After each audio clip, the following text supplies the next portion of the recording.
Hey guys, welcome back to the channel. This is a story about what if Naruto hides his two tomoe Sharingan. Before I start, please support for more amazing content, and do consider subscribing to my channel and share this video with your friends. This is written by Kuro Ninpa 28 and link in description and support writer. Let's start the video. Prologue: Failure. I've failed everything I've worked for, has all been for nothing. I couldn't stop my best friend, I couldn't keep my promise, I couldn't keep my Nindo. A blonde teen laid on his bed in his apartment, tears trailing down his whisker-marked cheeks. The betrayal of his best friend Uchiha Sasuke hit him hard, but not being able to stop him and keep his promise to Sakura was even harder to bear. Staring at the ceiling of his apartment, his mind retold the events that took place right after his unsuccessful return from his mission. His thoughts once again fell on a pink-haired kunoichi. The look of disappointment on her face when he came back from the retrieval mission empty-handed shattered him. Flashback. Naruto wakes up to the sights of a white room and a smell of disinfectant. He looks around to find himself a hospital bed, with Shizen looking over him. Shizen Ne-chan. She looks up and smiles at Naruto stirring from his slumber. Rising from her seat, she quickly does a checkup. Finding everything stable, she looks at Naruto and smiles. He gives his own foxy grin back to her, then it quickly fades as memories of the failed retrieval comes back to him. This sudden change didn't go unnoticed by Shizen. Naruto-kun, what's wrong? Sasuke, I've failed him. Sakura-chan, I've failed her. Shizen was about to say something but was interrupted when a door opened and revealed a kunoichi with pink hair. Haruno Sakura entered the room and laid her eyes on Naruto, whose face was downcast. Not wasting time, she walks up to him and asks a question that devastates the blonde. Naruto, where's Sasuke-kun? Naruto doesn't reply. His eyes are covered by his unruly hair, hides as not to show the tears ready to fall. Where's Sasuke-kun? Naruto, answer me. The said blonde remained silent, his fist clenching his bed sheets and his body shaking. Seeing this, cherry blossom kunoichi received her answer. He's not here, is he? She choked. Hot tears ran down her face. You didn't bring him back, did you? Still Naruto doesn't reply. You failed me, you broke your promise. I can't believe you, Naruto. You dope. You're nothing but a failure. Shizen, not liking what she heard, turns to her and yells, that's enough, Sakura. Naruto turns his head and sees the crying face of Sakura. The look of disappointment and hurt on her facade was killing him. Gomen, Sakura-chan. But she didn't hear any of it as she ran out of the room crying, turning the heads of doctors and nurses as she runs by.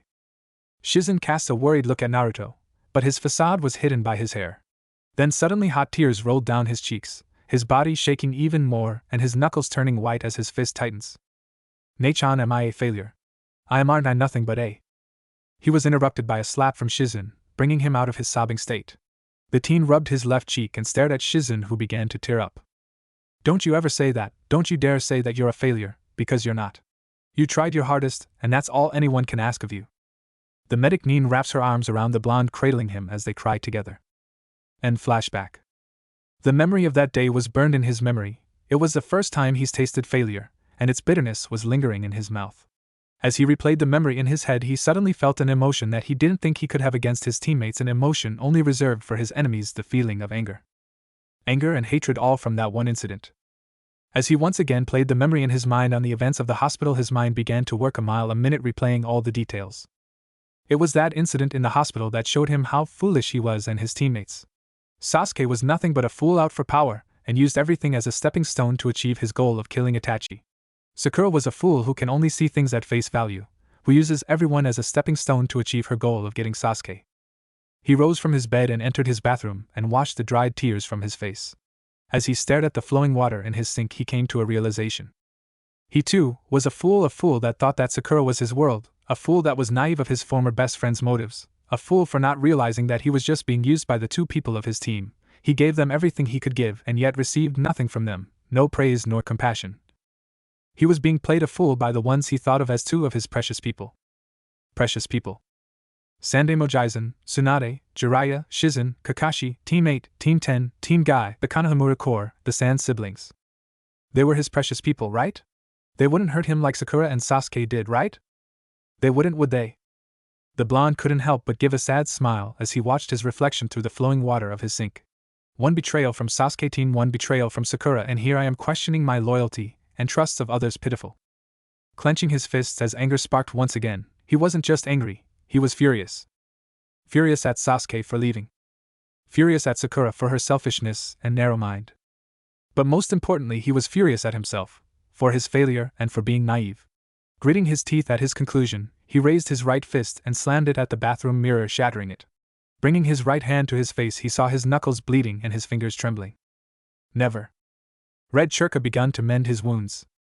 Never again. The torn flesh was melding together. I will. The wounds disappeared and showed flawless flesh as he clenched his right hand to a fist. Make sure that this will never happen again, that I will not let any more of my precious people suffer ever again. Determination could be seen in his face as his mask of smiles had begun to crumble. He then stared at his reflection through his shattered mirror and received a shock that would change his life as a ninja. His reflection was normal, but one thing stood out: his eyes. Instead of his cerulean blue, his reflection showed crimson eyes, not that of the Kyuubi's. This was different. Instead of slits, the eyes had two spinning tomoe marks. The sight of those eyes made him lose his words. These were the eyes that Konoha praised so dearly, the accursed Digitsu that was the cause of his pain. One word left his gaping mouth. Sharingan. Naruto was mad. No, he was beyond mad, he was pissed. The blonde teen was slumped against the west gate of Konoha waiting for Jiraiya for the training trip. He was told by the said pervert that he would be trained under his tutelage for a duration of 2 to 3 years. Though the mention of training did sound enticing, waiting for the pervert at midnight, who was already late by 2 hours, was testing his patience. Not that he had much patience to begin with, mind you. Staring at the night sky, his mind wandered back to the conversation he had with Kyuubi about the Sharingan. Flashback. Reeling from his shock upon seeing him having the Sharingan, our blonde hero quickly dashes out his bathroom. Ramen, need ramen. Quickly heating up a cup of miso ramen, Naruto settles himself down on, slurping ramen, while his mind tries to make sense of things. Minutes pass, and after finishing his 4th cup of ramen, he had begun to settle down. Okay, here I am, Uzumaki Naruto, with the Sharingan Kyuubi. This doesn't make sense. I'm an Uchiha? I'm related to Sasuke team?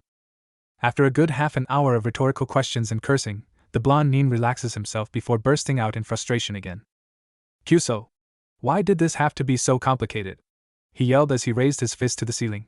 Frustration etching into him, he slams his palms with enough force that broke part of his table, taking out a good chunk of the said table, which isn't exactly cheap. Ah, good going, Naruto no baka. Slapping himself for his stupidity. That's when he smelled blood. Looking at his left palm, he notices a cut that was caused most likely by wooden splinters. Crimson Churka emerged once again, healing the injury, and that's where an idea hit him. The Kyuubi, surely he would have answers, right? Having nothing to lose, he sits on his bed and loosens himself up before calming his mind into meditation. Feeling himself fall into darkness, he opens his eyes. Everything was dark and damp, a sewer-like passage laid before him. Naruto looks around and feels a presence drawing him forward. Kyuubi. After walking for minutes, he spies a dark prison with a paper in the middle with the kanji for seal. Before he was able to take another step, a powerful voice stopped the blonde in his tracks. Who enters my domain? Kyuubi's voice echoed and rumbled around the area as a silhouette of a giant fox face enters Naruto's view.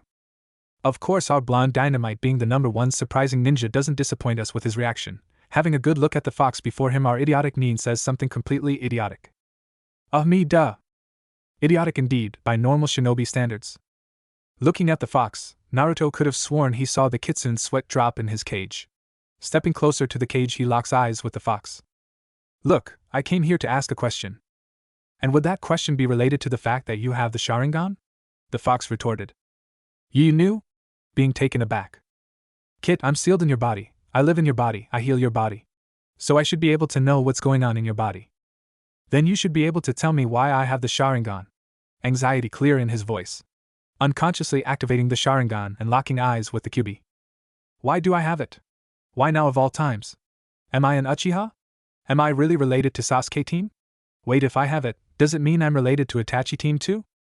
Silence, Kyuubi roared. If you don't already know, having the Sharingan means you are of Uchiha descent. From what I can gather from your DNA, it came from your mother. Hearing the word mother, Naruto loses his anxiety and the Sharingan withdraws. Quickly he asks in a hopeful tone, you know my parents? Seeing the change of emotion, the fox gives a quick reply, I am not liable to say. What? What do you mean you're not liable to say? Anger clearly seen on him as once again his Sharingan appeared and spinning frantically. Kyuubi, taken by surprise of the second sudden appearance of the blazing Sharingan, quickly releases a massive pulse of killing intent. Naruto, feeling this, suddenly drops to his knees, but his eyes still retained the Sharingan, which was focused on the fox. Talk to that perverted Sannin, he should be able to answer your question. Now go, I'm tired from lending you a good amount of my chakra during your little escapade with that Uchiha. A woman does need her sleep. That being said, Kyuubi retreats further down to her cage. Naruto's sweat drops at this. A woman's sleep Kyuubi right. End flashback. Erosen and Naruto mused as he stared at the cloudless night sky. After another half hour he spied two figures emerging from the dark streets of Konoha. A blonde woman with large breasts that would make a watermelon jealous, and a silver-haired man with a helmet that has the kanji for oil with the summoning scroll for frogs strapped on his back horizontally. Che. About time. Ma Naruto as Jiraiya waves his hands in dismissal. We would have gotten here sooner if Myun-chan, Breast-chan, here didn't invite me for sake. A spike in killer intent from Tsunade was all it took to stop the Sannin from his spot, his skin considerably paling as he slowly turns his head to the direction of the killing intent. Jiraiya. Veins clearly pulsing on her forehead as she slowly walks towards him, a dark aura surrounding the blonde Hokage. Tsunade, calm down, I didn't mean YAHHH. Jiraiya suddenly flew to the skies at speeds that would make Guy jealous, his form quickly disappearing from view until all that was left was a twinkle in the sky. Naruto paled at the sight. Even with the time he spent with Tsunade, watching her titanic strength in action was still a sight to behold. The Godain then held up 5 fingers, which confused Naruto until she began a countdown. 5. A small twinkle in the sky reappeared. 4. The form of a person suddenly came into view. 3. A girlish shriek could be faintly heard as the silhouette of the Sannin became noticeable. 2. Jiraiya's face was now visible, as was the tears coming down his face, and the girlish shrieks became banshee wails and strings of curses. 1. A crash could be heard throughout the streets, surprisingly though the population remained asleep. Dust was coming from a crater from where Jiraiya fell, the sounds of bones crunching emanating from the hole along with groans of pain. Ignoring this, Tsunade walks to Naruto, who gulped at the sight. Wrapping her arms around the other blonde, Tsunade leans to his ears. I'll be seeing you, Gaki. Don't let this pervert get to you or you'll end up like him, understand? She says in a sickly sweet voice. Naruto couldn't help but nod vigorously, although not being drawn to the ways of the pervert, while in the company of a super pervert was a bit tougher than the path to Hokage at the moment. Composing himself for a moment, Naruto looks up at Tsunade's worried face. Better be ready for me, Bachan. When I return I'll take of your seat of Hokage before you know it. Naruto gave his foxy grin to Tsunade, who smiled in return. Alright Bakagaki, enough with the goodbyes, let's go. Jiraiya yelled as he walked out of the crater, surprisingly healed and unscathed. Tsunade casts a glare at the Sannin that makes him pale once again. Jiraiya, Tsunade said in an icy voice, I warn you, just like I did Naruto, turn him into a pervert, and I'll ensure that you would never be able to reproduce. Jiraiya was sweating bullets as he felt the temperature suddenly drop upon hearing those words. You understood, Myun-chan. The Gamma Sannin suddenly grabbed Naruto's right arm and used Shunshin before Tsunade was able to either grab him and tear him apart for his insult, or grab him and use him for experimental medical jutsus. Either case would have resulted in doom for his reproductive organs. After 2 hours of tree hopping, they came near the fire/wind country border. Jiraiya stops and motions Naruto to a clearing. We set up camp here, set up the tents while I go for food. Before Jiraiya could take a step, Naruto grabs his right shoulder with a tight grip. Matt, Erosen and Matt. Seeing the downcast face of the blonde made him worry. What's wrong, Naruto? Silence. Naruto stayed there, gripping Jiraiya's shoulder tighter. The Sannin wasn't able to comprehend his problem because his face was emotionless, and his eyes were covered by his blonde locks. Erosen and I want his already tight grip became tighter that Jiraiya began to wince. What do you want, Gaki? Worry and curiosity in the pervert's voice. He was met with silence once again, but was broken by a gust of wind that blew through the trees as Naruto slowly raises his head to Jiraiya.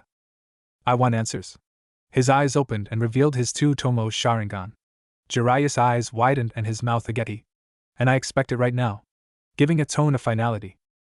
As Jiraiya looks at Naruto, whose Sharingan was blazing, one thought came to the Gamma Sannin. Well shit. Chapter 2, Coming Forth of a Legend. It was a mundane, beautiful day at Konoha, birds chirping, not a cloud in the sky, villagers and tourists all smiling and chatting, eruptions coming from the distance by jutsus. And the most notable thing of this wonderful day would be 2 green blurs having laps outside the village walls while spouting of sentences that all dealt with the flames of youth. Yes, it was a normal day, for Konoha standards that is. A young man in his late teen years was silently walking through the dense forests of Konoha, lost in his thoughts as he approached his destination. After minutes of walking, he saw in the distance the outline of his destination, the west gate of Kirigakure. Feeling a familiar presence near him, the teen abruptly stopped and looked at a high tree branch where the Churka's signature emanated from. There he saw an older, silver-haired man, who stared at him emotionlessly. The 2 nins' eyes locked together before smiling at each other. The older, silver-haired nin was a man in his 50s with a maturity that can range from a wise sage to a hormone-raging teen, It was the one and only pervert of the Sanins and beloved author of the infamous Ika series, the Gamma Sanin, Jiraiya. The other man was considerably younger, around in his late mid-teen years. Blonde, unruly spiky hair that has grown over the years, especially now that he has bangs that occasionally cover his eyes, even with his leaf headband holding up the hair, and now also has a small ponytail tied at the back of his head, deep sapphire eyes that one could drown into, and 3 whisker marks on each cheek. All of these traits slapped onto a handsome face of the once known #1 surprising ninja, Uzumaki Naruto. It's been a while, Erosenin, a year since we've parted ways, right? Quite a peaceful year too. The blonde smirked at the Sanin's irritated face. Che. Kids these days, no respect for their elders. Jiraiya sneered. Then he turned to Naruto and noticed the changes in him and his clothing. Time has been kind to Naruto, whose fashion sense was significantly better than last he was seen. Ridding himself of his horrendous orange monster of an outfit, our blonde teen now sports black shinobi pants that stretches down and hugs at the ankles accompanied by black shinobi sandals. His upper body consists of a dark blue, skin-tight turtleneck sleeveless shirt, similar to a wife-beater/undershirt and turtleneck crossover, showing his well-toned body. Black arm bracers that stretches from the wrists and extends near the shoulders, nearly covering his whole arm. Finishing off his outfit was a sapphire blue robe-like cape. Design is similar to Yondaime Hokage's, with a crimson spiral on the center of the back. I see you got rid of your outfit that practically said "kill me." I'm an idiot. If it was up to me, I would have burned those horrendous orange rags you call clothing the first time I met you. Naruto couldn't help but scratch the back of his head and grin in embarrassment. After a moment he became serious. So how did Tsunade Bacon take the news of us splitting up last year? At first she threatened to neuter me along with other horrendous threats that can permanently damage a man. Both men winced at the possibilities, of course, since this was Tsunade they were talking about, so it became a really long list of outcomes. It couldn't be helped. Akatsuki had been unnaturally active, and you had your duties and I had my training. Though it's not like I was alone during the training I had apart from you. Hiro-sensei had me train under the acquaintances you knew that resided in different countries as well as himself and friend of his in Kiri. Plus it was good to experience relying on oneself than always having others watch your back, and we did keep touch via Gamakichi. That's true, but it still took countless explanations and assurances of your safety along with a week in a hospital bed and your letters saying you're okay that she began listening to reason. Jiraiya unconsciously rubbed his behind, and what a week it was in that hospital. Damn. I didn't know churka scalpels could be used that way. Ignoring the grunting noises of the Sannin, Naruto looked at the large gates of Konoha. Nostalgia seeping into him, he couldn't help but smile at the sight. Like they say, home is where the heart is. 3 years it's been a while, any sensei? Naruto looked at the older man who stopped rubbing his posterior and suddenly had a mischievous smile on his face. Hey, wait till we get inside Gaki. I swear you'll be glomped by fangirls faster than Guy can run a lap around Konoha even with his 8 gates. Jiraiya stated as a bit of drool came down his face. I'll have enough inspiration for 2 volumes with that. Ika harem, that doesn't sound too bad. Faye. As if Guy could catch me while I'm using Haration. Naruto retorted. His grueling 3-year training trip has paid off extremely well. With his skilled use in Kage Bunshin, due to its special side effect of giving information acquired by each clone to the original via being dispelled, and his acquired Sharingan, he was able to speed up his learning process by leaps and bounds. Jiraiya, seeing his pupil's fast development, wasted no time in training him in high-class jutsus, especially the Haration, the legendary technique of the Kiroi Senko. After 6 months of training, the Sannin noticed that the blonde would be Hokage's immense growth on ninjutsu, and theorized that he too would be able to have potential to exceed in the other shinobi aspects. When 6 more months passed, Jiraiya's predictions were correct as Naruto easily picked up the basics and intermediate teachings of taijutsu and genjutsu. After discovering this, the Gamma Sannin decided to train him in every aspect, from ninjutsu, to taijutsu, to genjutsu and to kenjutsu. Naruto is now extremely competent in taijutsu, combining Gai's Goken, strong fist, and his unnaturally high affinity for wind elemental. He was able to make a somewhat hybrid taijutsu style he dubbed Kaze no Goken. His style consists of the normal Goken but with the help of his wind affinity, empowering each strike. His attacks are quicker and causes wind damage that either cuts or pierces during a punch or kick. The winds accompanied by each blow are deadly enough to cut the skin even if the strike misses by at most a maximum of 1 foot from the target. Now for genjutsu, which used to be the department that Naruto lacked, was now no longer a problem with his fully matured Sharingan, which the blonde was grateful for his Kekai Genkai, for he thought that learning the ways of genjutsu the normal way was too troublesome. Though his achievements didn't stop there, not only did Naruto exceed in ninjutsu and taijutsu and well versed in genjutsu, but he has now also developed his kenjutsu. How? Well, it started when during his trip the dual leaf nins came upon Sunagakure, in which Jiraiya said was the perfect place to hone his futon jutsus, and is also where Naruto and the Sand siblings met once again. It was during this time that Naruto informed Jiraiya of Gaara's problem with the Ichibi and asked if he could help reinforce the seal. Of course, Gaara, not used to generosity, was stunned by this. Being a seal master, Jiraiya was able to complete the imperfect seal, allowing Gaara to gain control of Shikaku and have peace of mind. His siblings and sensei were grateful to them for that, especially Gaara, but they didn't know because he slept for a week straight. But we're getting out of track here, now about how he came to Kenjutsu. As thanks for helping their brother/student/future Kazekage, the Sand Nins were more than happy to assist Naruto with Futon. Under the tutelage of selected Jounins was when the blonde leaf Nin saw Baki, the former Jounin sensei of the Sand Trio, show Naruto the Futon Jutsu, Kaze no Yaiba. This jutsu creates a blade of wind that is used as a point-blank to mid-range attack that is also impossible to block due to its intangible nature, and unlike Futon, Kamaitachi, this jutsu needs no tools or fans. An ideal assassination technique that's quick, silent, and could fatally wound if not kill an enemy. After seeing the performance and the capabilities of Kaze no Yaiba, Naruto began to think of a way to turn the wind blades into one corporeal blade of wind that he could wield. Flashback. Kaze no Yaiba. A gust of wind suddenly picked up and disappeared as quickly as it came. There were splinters of wood on the place where a wooden training post used to reside. Naruto looked at the remains of the post. Picking up a few wooden chunks, he saw the smooth cuts caused by the jutsu.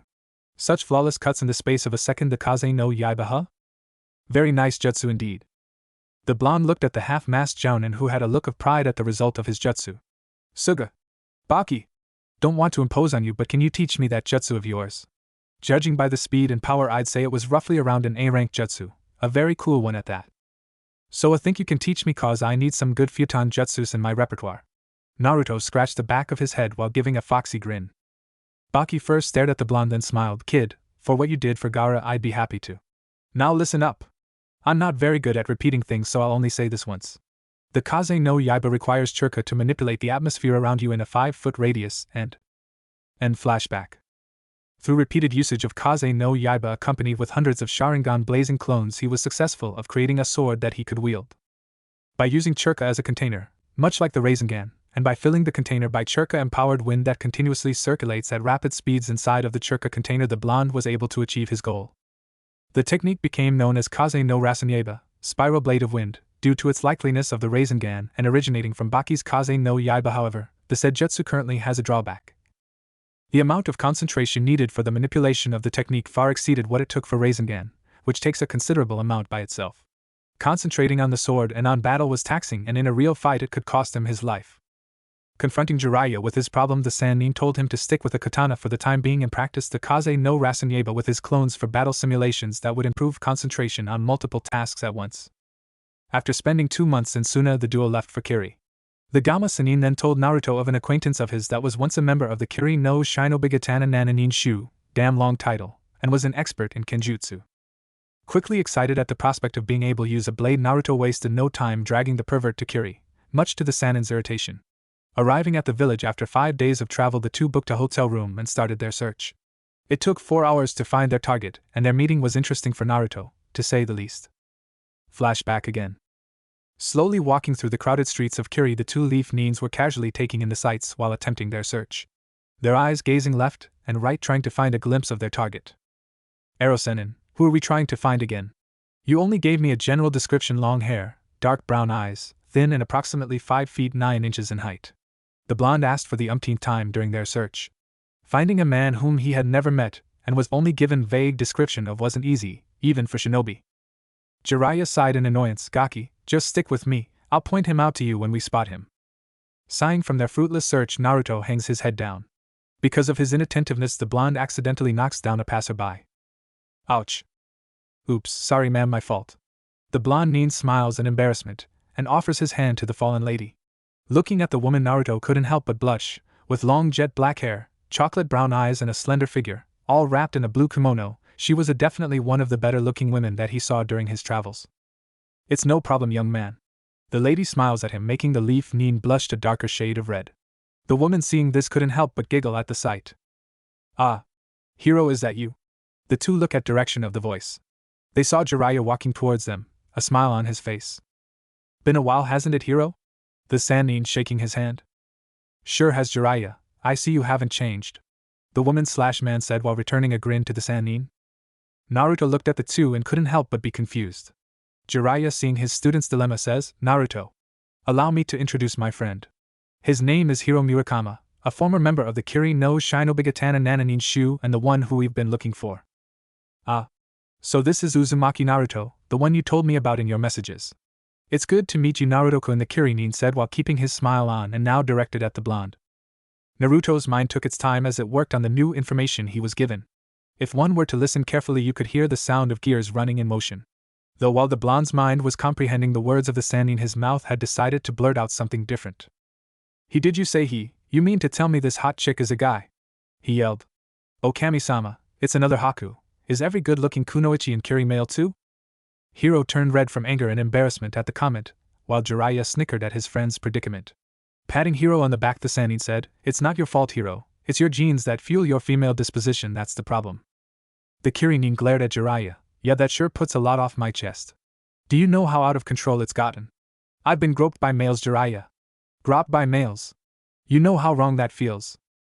Jiraiya's snickers turned into full-blown laughter as he clutched his sides and leaned on a nearby wall. At this time, Naruto could be seen at the nearest garbage can emptying the contents of his stomach. A thought ran through his mind. Damn the Bishounen. End flashback.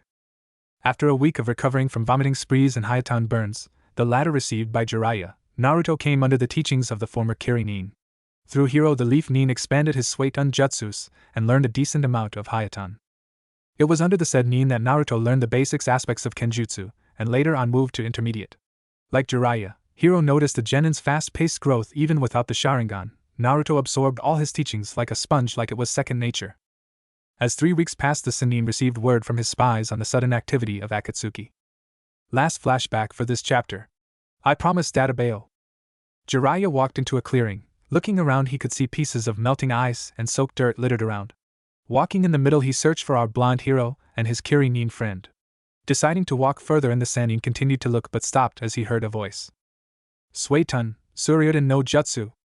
Looking to his left, he spotted an oncoming torrent of water in the form of a dragon heading his way. Time seemed to slow as he realized his current situation. Oh shit. His hands automatically began a set of seals and slammed his palms to the ground. Doton, Doria Hiki. A giant slab of dirt and rock sprung out of the ground. Enforced with churka, it solidified into a protective wall. The dragon missile slammed to the wall, turning the dirt to mud. When the Suiton attack ended, the wall began to fall apart as chakra was no longer holding it together. The Sannin looked at his attacker and scowled. Naruto saw the scowl and smiled in embarrassment. "Gomen Ero Sannin, didn't see you there." As the Genin scratched the back of his head. "I swear, Gaki, you're going to be the end of me one day." The Sannin sneered. Jiraiya walked towards Naruto, his face now serious.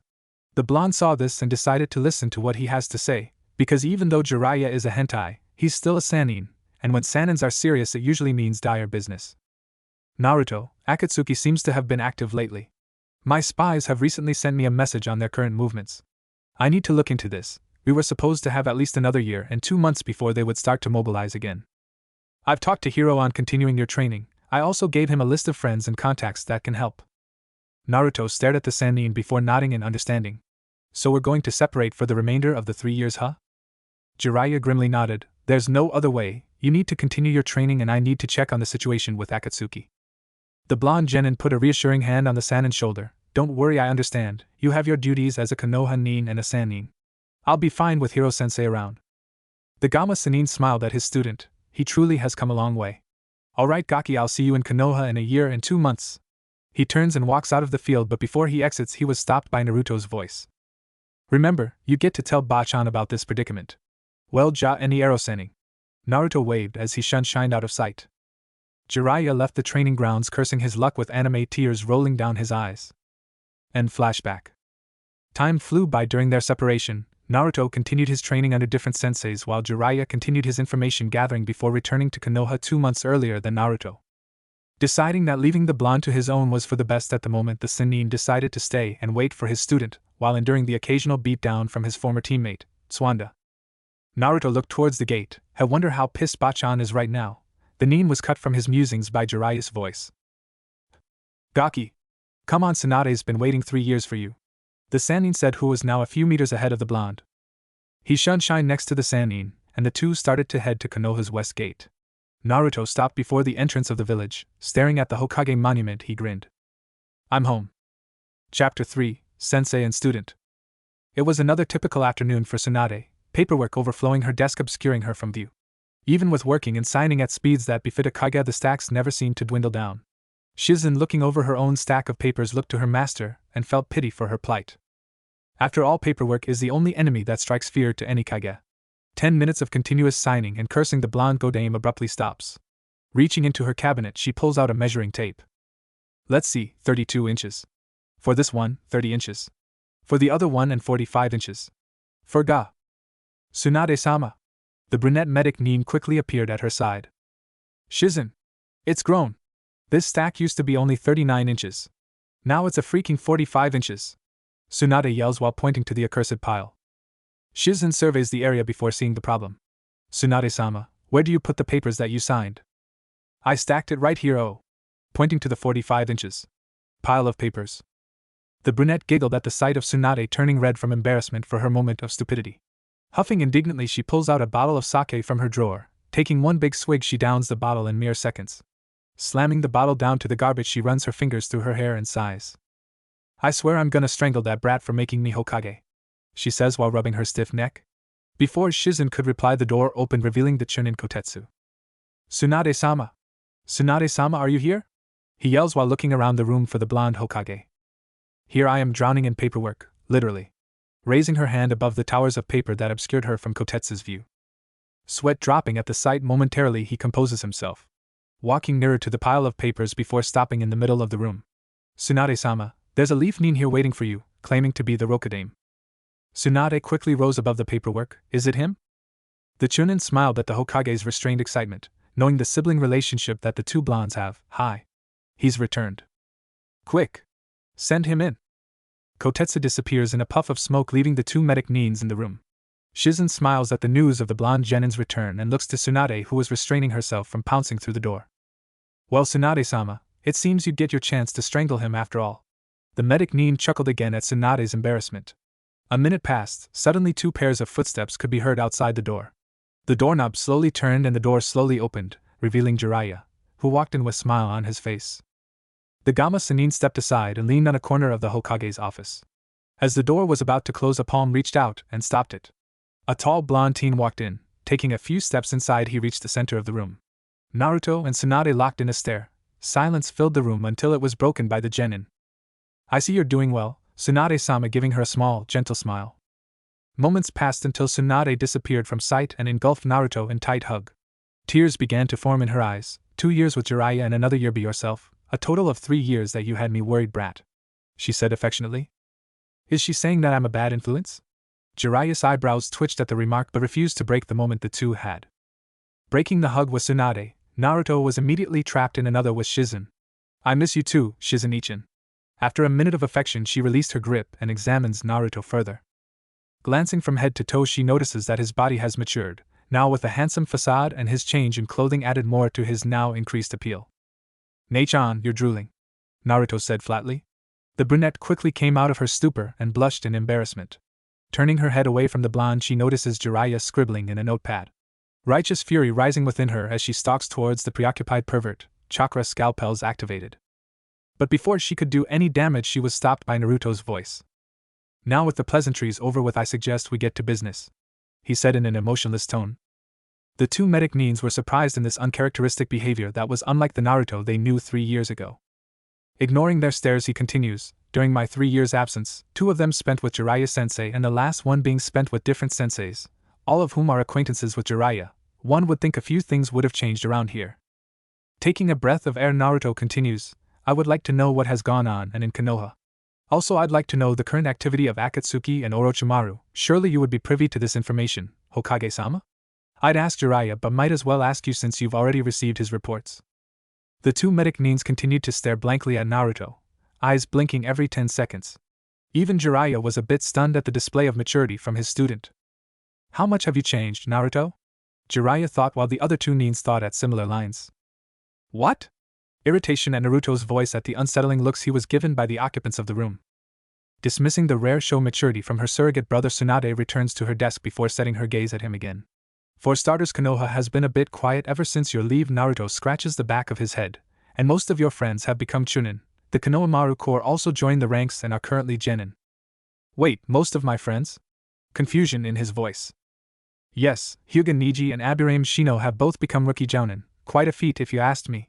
Hearing this, Naruto couldn't help but smile at his friend's achievements. Tsunade cleared her throat before continuing on. But as for the information on Akatsuki and Otogekure, I'm sorry Naruto, but that information is only given to those of elite Chunin and Jounins. Don't ask Jiraiya either because I've specifically asked him not to spill information unless it's an emergency. Silence ensued as Naruto's heart sank, but a voice broke the silence, this time by Jiraiya. But there is a way he could obtain the information legally, am I right, Swandaheim? A glint could be seen in his eyes. Tsunade sporting a similar look, yes, there is a way that he can get them along with other benefits. Shizen and Naruto looked at the two in confusion. Tsunade rummaged through one of her cabinets and pulled out a form. Naruto, do you know how a ninja moves up in ranks without taking official exams? Though still confused at the current situation, he decides to answer, yes, there are 3 ways. The first is when ninjas perform well in missions that are 1 or 2 ranks above them. The second is during wartime where it is necessary at times to move ninjas into higher ranks. The last is when a ninja is tested by a high-ranking nin, specifically Jounin or Anbi, while in the presence of other Jounins for an unbiased result.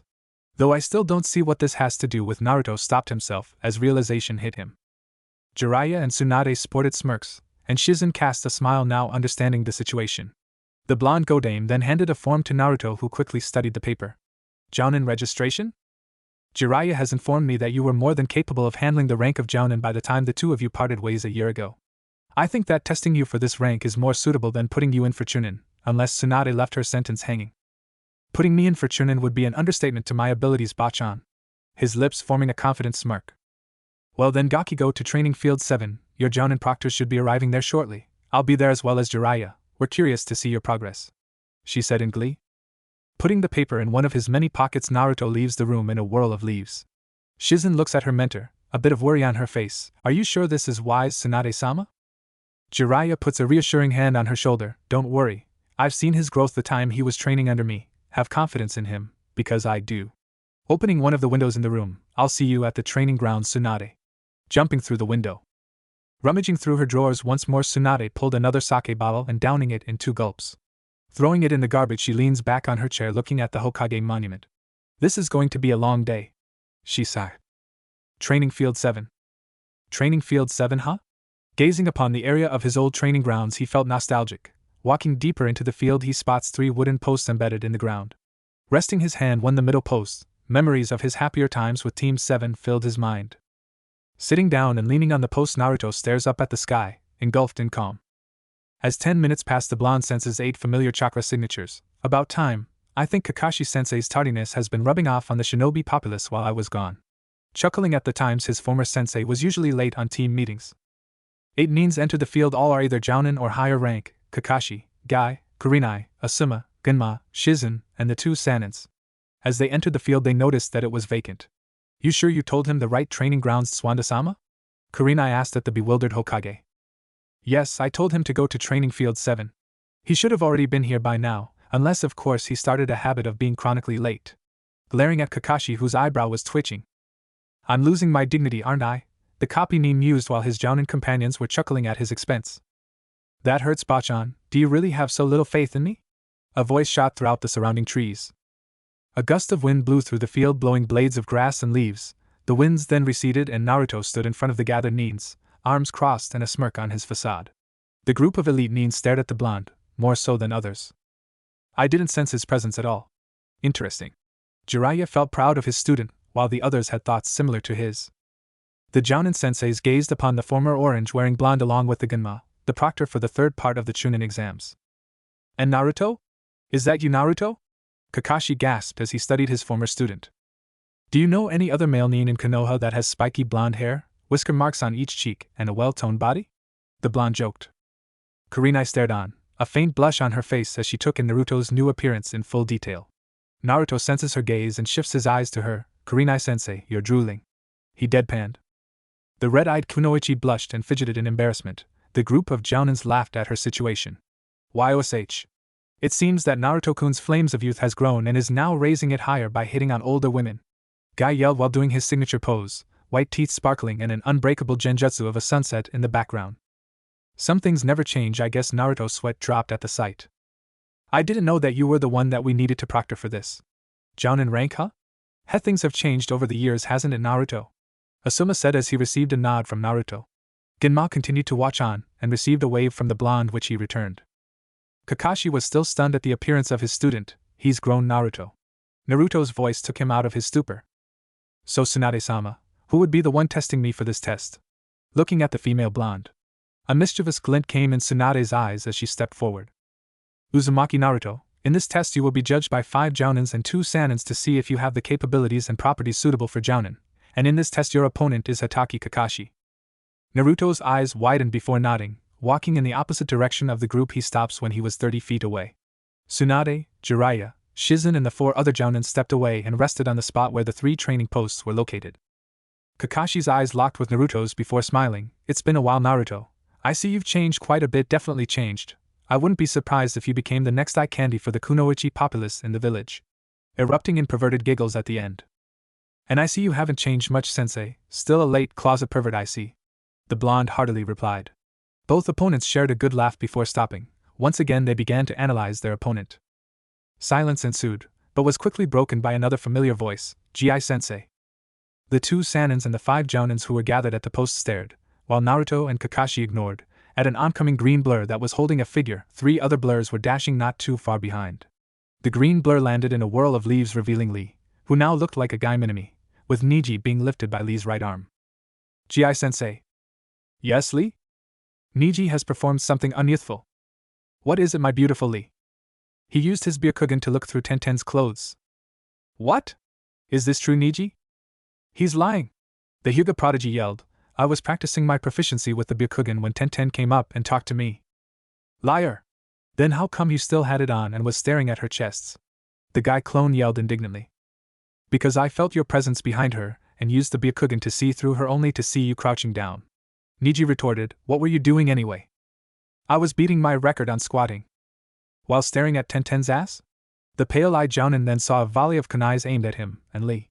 Both Nins jumped to the side, avoiding the projectiles. Tenten came into view along with Sakura and Shikamaru. Will you two stop talking about that? Tenten spat in an icy tone as she slowly walked to her 2 teammates, who were hiding behind Gai, fearful of the righteous anger of their female teammate. Tsunade-sama. Sorry for the interruption, but we couldn't stop Lee from entering the grounds. Sakura came over with Shikamaru lazily walking behind her. Tsunade raised her hand, signaling the 2 to stop in their tracks. Looking over to the still bickering Team Gai, she clears her throat, gaining their attention. Team Gai, Sakura and Shikamaru, we are in the middle of proctoring the ascension of a ninja to the Jounin ranks. You guys may watch as well, seeing as you're here now, but don't disturb the process. So who's the one being tested? Shikamaru asks as he sits himself down near Asuma. Asuma looked at his student before complying. A good friend of yours. The chain smoker replied while lighting a cigarette, which was quickly extinguished by Shizen, much to his irritation. A good friend of mine? Who? Shikamaru was but off by Genma, who pointed in the direction of Kakashi and Naruto. The members of Team Gai and Sakura also looked in the direction, finding 2 people that were staring at each other. Sakura looked at Kakashi's opponent. Let's see, blonde hair, blue eyes, whisker marks, a hot body, weight. Is that? But before she could say anything, she was beat by Lee. Naruto-kun has returned. Niji and Shikamaru stared on in shock at their friend's drastic change in appearance, while Tenten had sparkles in her eyes. That's Naruto? Damn, the weapon mistress mused. Enough. The group of young Nins were cut from their thoughts by Tswanda, who continued, Hatake Kakashi, Uzumaki Naruto, the match for Jounin rank will now commence. Begin. Kakashi quickly raised his headband, revealing his spinning Sharingan. Naruto looked in surprise before smiling. Not going to read your book this time, sense? Nope, something tells me I'm going to have to go all out in this. Don't disappoint me, Naruto. For a while either of the 2 competitors moved from their spots, Naruto was the first to act. Reaching into his pouch, he threw a volley of shuriken at the silver-haired Jounin. Kakashi ducked the volley and countered it with his own. The blonde jumped, dodging the attack, but was met with another volley of projectiles. Putting his hand to a seal, he shouts, Kage Bunshin no Jutsu. 4 clones appeared at his side. 2 of the clones grabbed a hold of Naruto, and another clone, and chucked them higher to the sky. The 2 said Bunshins were then dispelled, being impaled by kunais. The remaining clone took a hold of Naruto's arm and swung him at Kakashi's direction before dispelling. Naruto charged in at Kakashi, Rasengan in hand. The gap between the 2 Nins was quickly closing. Naruto was now within 5 feet of the silver-haired Nin. Before he was able to connect the attack, Kakashi took a hold of Naruto's right wrist and slammed him into the ground, dispelling his Rasengan, and pitted a kunai to his neck. Good tactic, but not good enough, Naruto, the Jonin stated. Naruto sported a smirk which didn't go unnoticed by Kakashi and the onlookers, Bunshin Daibakuha.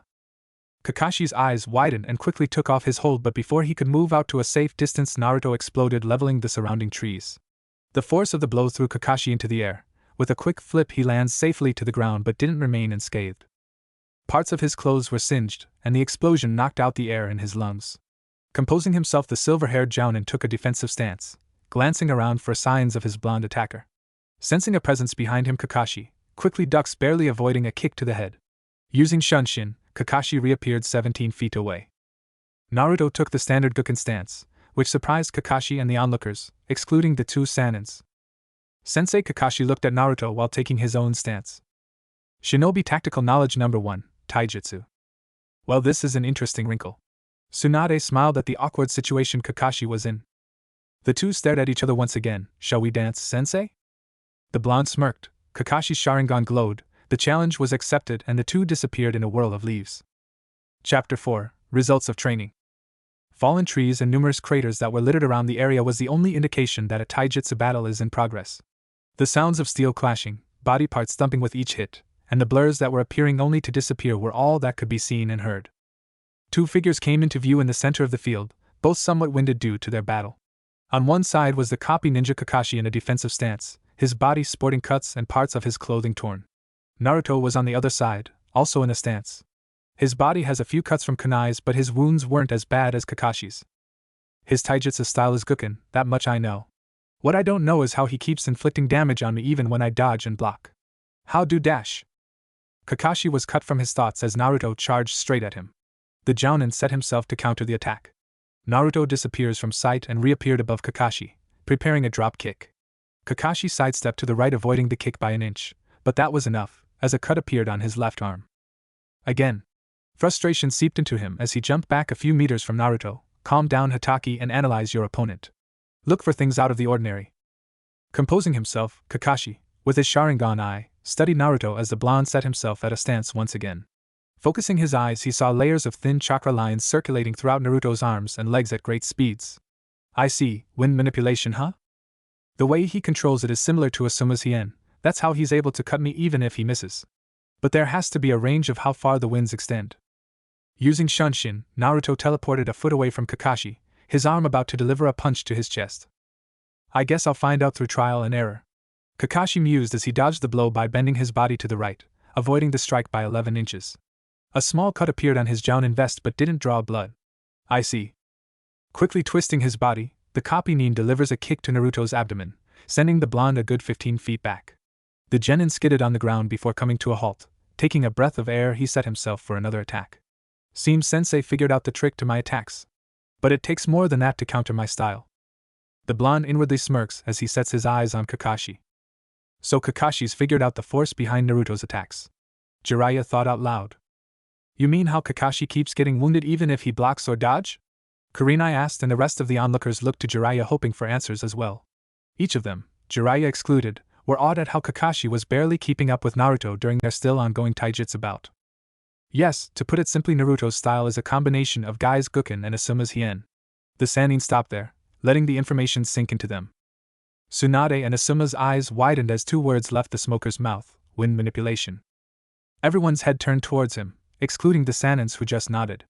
Looking at the curious eyes egging him to continue the chain smoker side, if what Jiraiya-sama says is true, then he's combining Gai's taijutsu style with wind manipulation.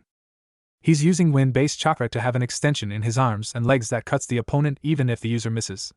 It's the same thing I do with my trench knives when I use hien. All of them were stunned at his explanation. Even Shikamaru had his eyes intensely focused on his sensei. Niji quickly recovered from his shock and activated his Byakugan and stared at Naruto. I see it, layers of chakra lines coursing through the lower arms and legs, the Hyuga stated. Ginma took out the Senban from his mouth and stared at the two fighters. If Naruto's using that type of taijutsu, then Kakashi's in for more than he bargained for. Everyone nodded in agreement. Let your flames of youth burn brightly, Naruto Kyuubi. Gai and Lee yelled in unison, much to the displeasure of everyone near them. Naruto charged at Kakashi once again at a great speed. Blurring out of existence, the blonde reappears under Kakashi preparing a kick. Konoha Senpu! The blonde sends a powerful upward kick towards the silver-haired Jounin's chin, but the moment he made contact his foot demolished a log instead. Kawarimi. Kakashi shine behind Naruto, preparing a backhand blow to the side of the blonde's head. Sensing an upcoming attack, the blonde ducks in time as a fist brushes through his hair. Naruto counters by doing a roundhouse kick that connects with the Jounin's ribs, but once again he was met with a log. So he's countering my style through Kawarimi. Clever, as expected from sensei. The one-eyed Sharingan user hid himself in the trees while looking at his student. His mind was going through numerous strategies, figuring out better ways to counter. Using his hands he rubbed his temples and sighed, "This is going to be a while." "Tell me about it," a voice behind him said. Kakashi's eyes widened as he turned around. Standing on the same branch was Naruto, who was smiling at him sweetly, too sweetly. "Had a nice break? Good, let's continue then, shall we?" Kakashi inwardly groaned as the blonde disappeared in a whirl of leaves. A thought ran through his mind as Kakashi sensed a figure directly behind him. Son of a... A loud explosion caught the attention of the audience in the fight. Looking at the direction of the fallen trees and dust, they say a figure come out of the smoke and into the clearing. The figure turned out to be Kakashi, who was slightly more wounded than the last time they saw him before he used Kawarimi. The copy Nin didn't have time to relax as a volley of shuriken emerged from the dwindling smoke. Unleashing his own projectiles, the silver-haired Jounin deflected each of them. Using his keen senses and Sharingan eye, he quickly spots Naruto's position within the forest trees and threw kunais tied with explosive notes. The blonde dodged all 6 kunais. As each of them impaled the tree, he saw the notes tied to them. Shit! Naruto jumped off the tree and landed a few meters away from his sensei. The tree that he was on a second ago soon exploded. He forced me out of hiding. Kyuso, I got to make a distraction. The blonde looked at Kakashi's calculating eyes and smirked. Sensei, Shinobi Tactical Knowledge Number 2, Genjutsu. Kakashi's eyes widened as Naruto began to go through a set of seals at a pace that he could barely keep up with, even with his Sharingan. The genin stopped in the last seal, Ninpu, Kokwanji no Jutsu. Darkness surrounded the copy Nin, obscuring everything from view. Using his Sharingan, he quickly dispelled the Genjutsu. When everything came into view again, he found Naruto to be nowhere in sight. A voice rang throughout the trees, catching his attention. Shinobi Tactical Knowledge Number 3, Ninjutsu. 2 sources of chakra flared. Kakashi looked up to see 2 Narutos 50 feet in the sky, both of them going through the same seals. Katan, Hausenka no Jutsu. Both cried out in unison. Fireballs began to rain down on the Jounin, who was hard-pressed on dodging the multiple balls of flame. What are you planning, Naruto? Dodging the last fireball, Kakashi looks around the empty field trying to find his student. A voice emanated once again, this time from behind. Suetun, Baku Sui Shoha. A massive amount of water gushed out and covered a large portion of the training ground, flooding the area by at least a foot of water. What's he doing? Tenten asked her peers and the Jounins, all of which were sitting on branches of trees due to the water. Shikamaru looked at her and back to the fight before answering. He's setting up the field for Suetun Jutsus. Yeah, but the water also gives Kakashi the privilege to use Suetun as well. Shizen chipped in. Let's just see how things play out. Tsunade stated with finality. Everyone else silently agreed. Naruto and Kakashi both stood on the water 50 feet away from each other. Suddenly chunks of water started to rise slowly, each formed into a human figure before becoming a copy of Naruto. Mizubunshin.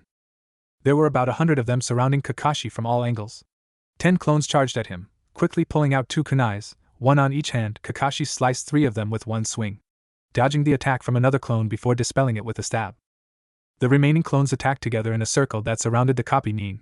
Kakashi spun himself as if performing Katen, using the kunais to slice the oncoming clones, destroying all of them. The Jounin looked around the clones that infested area, all of them ready to charge at him.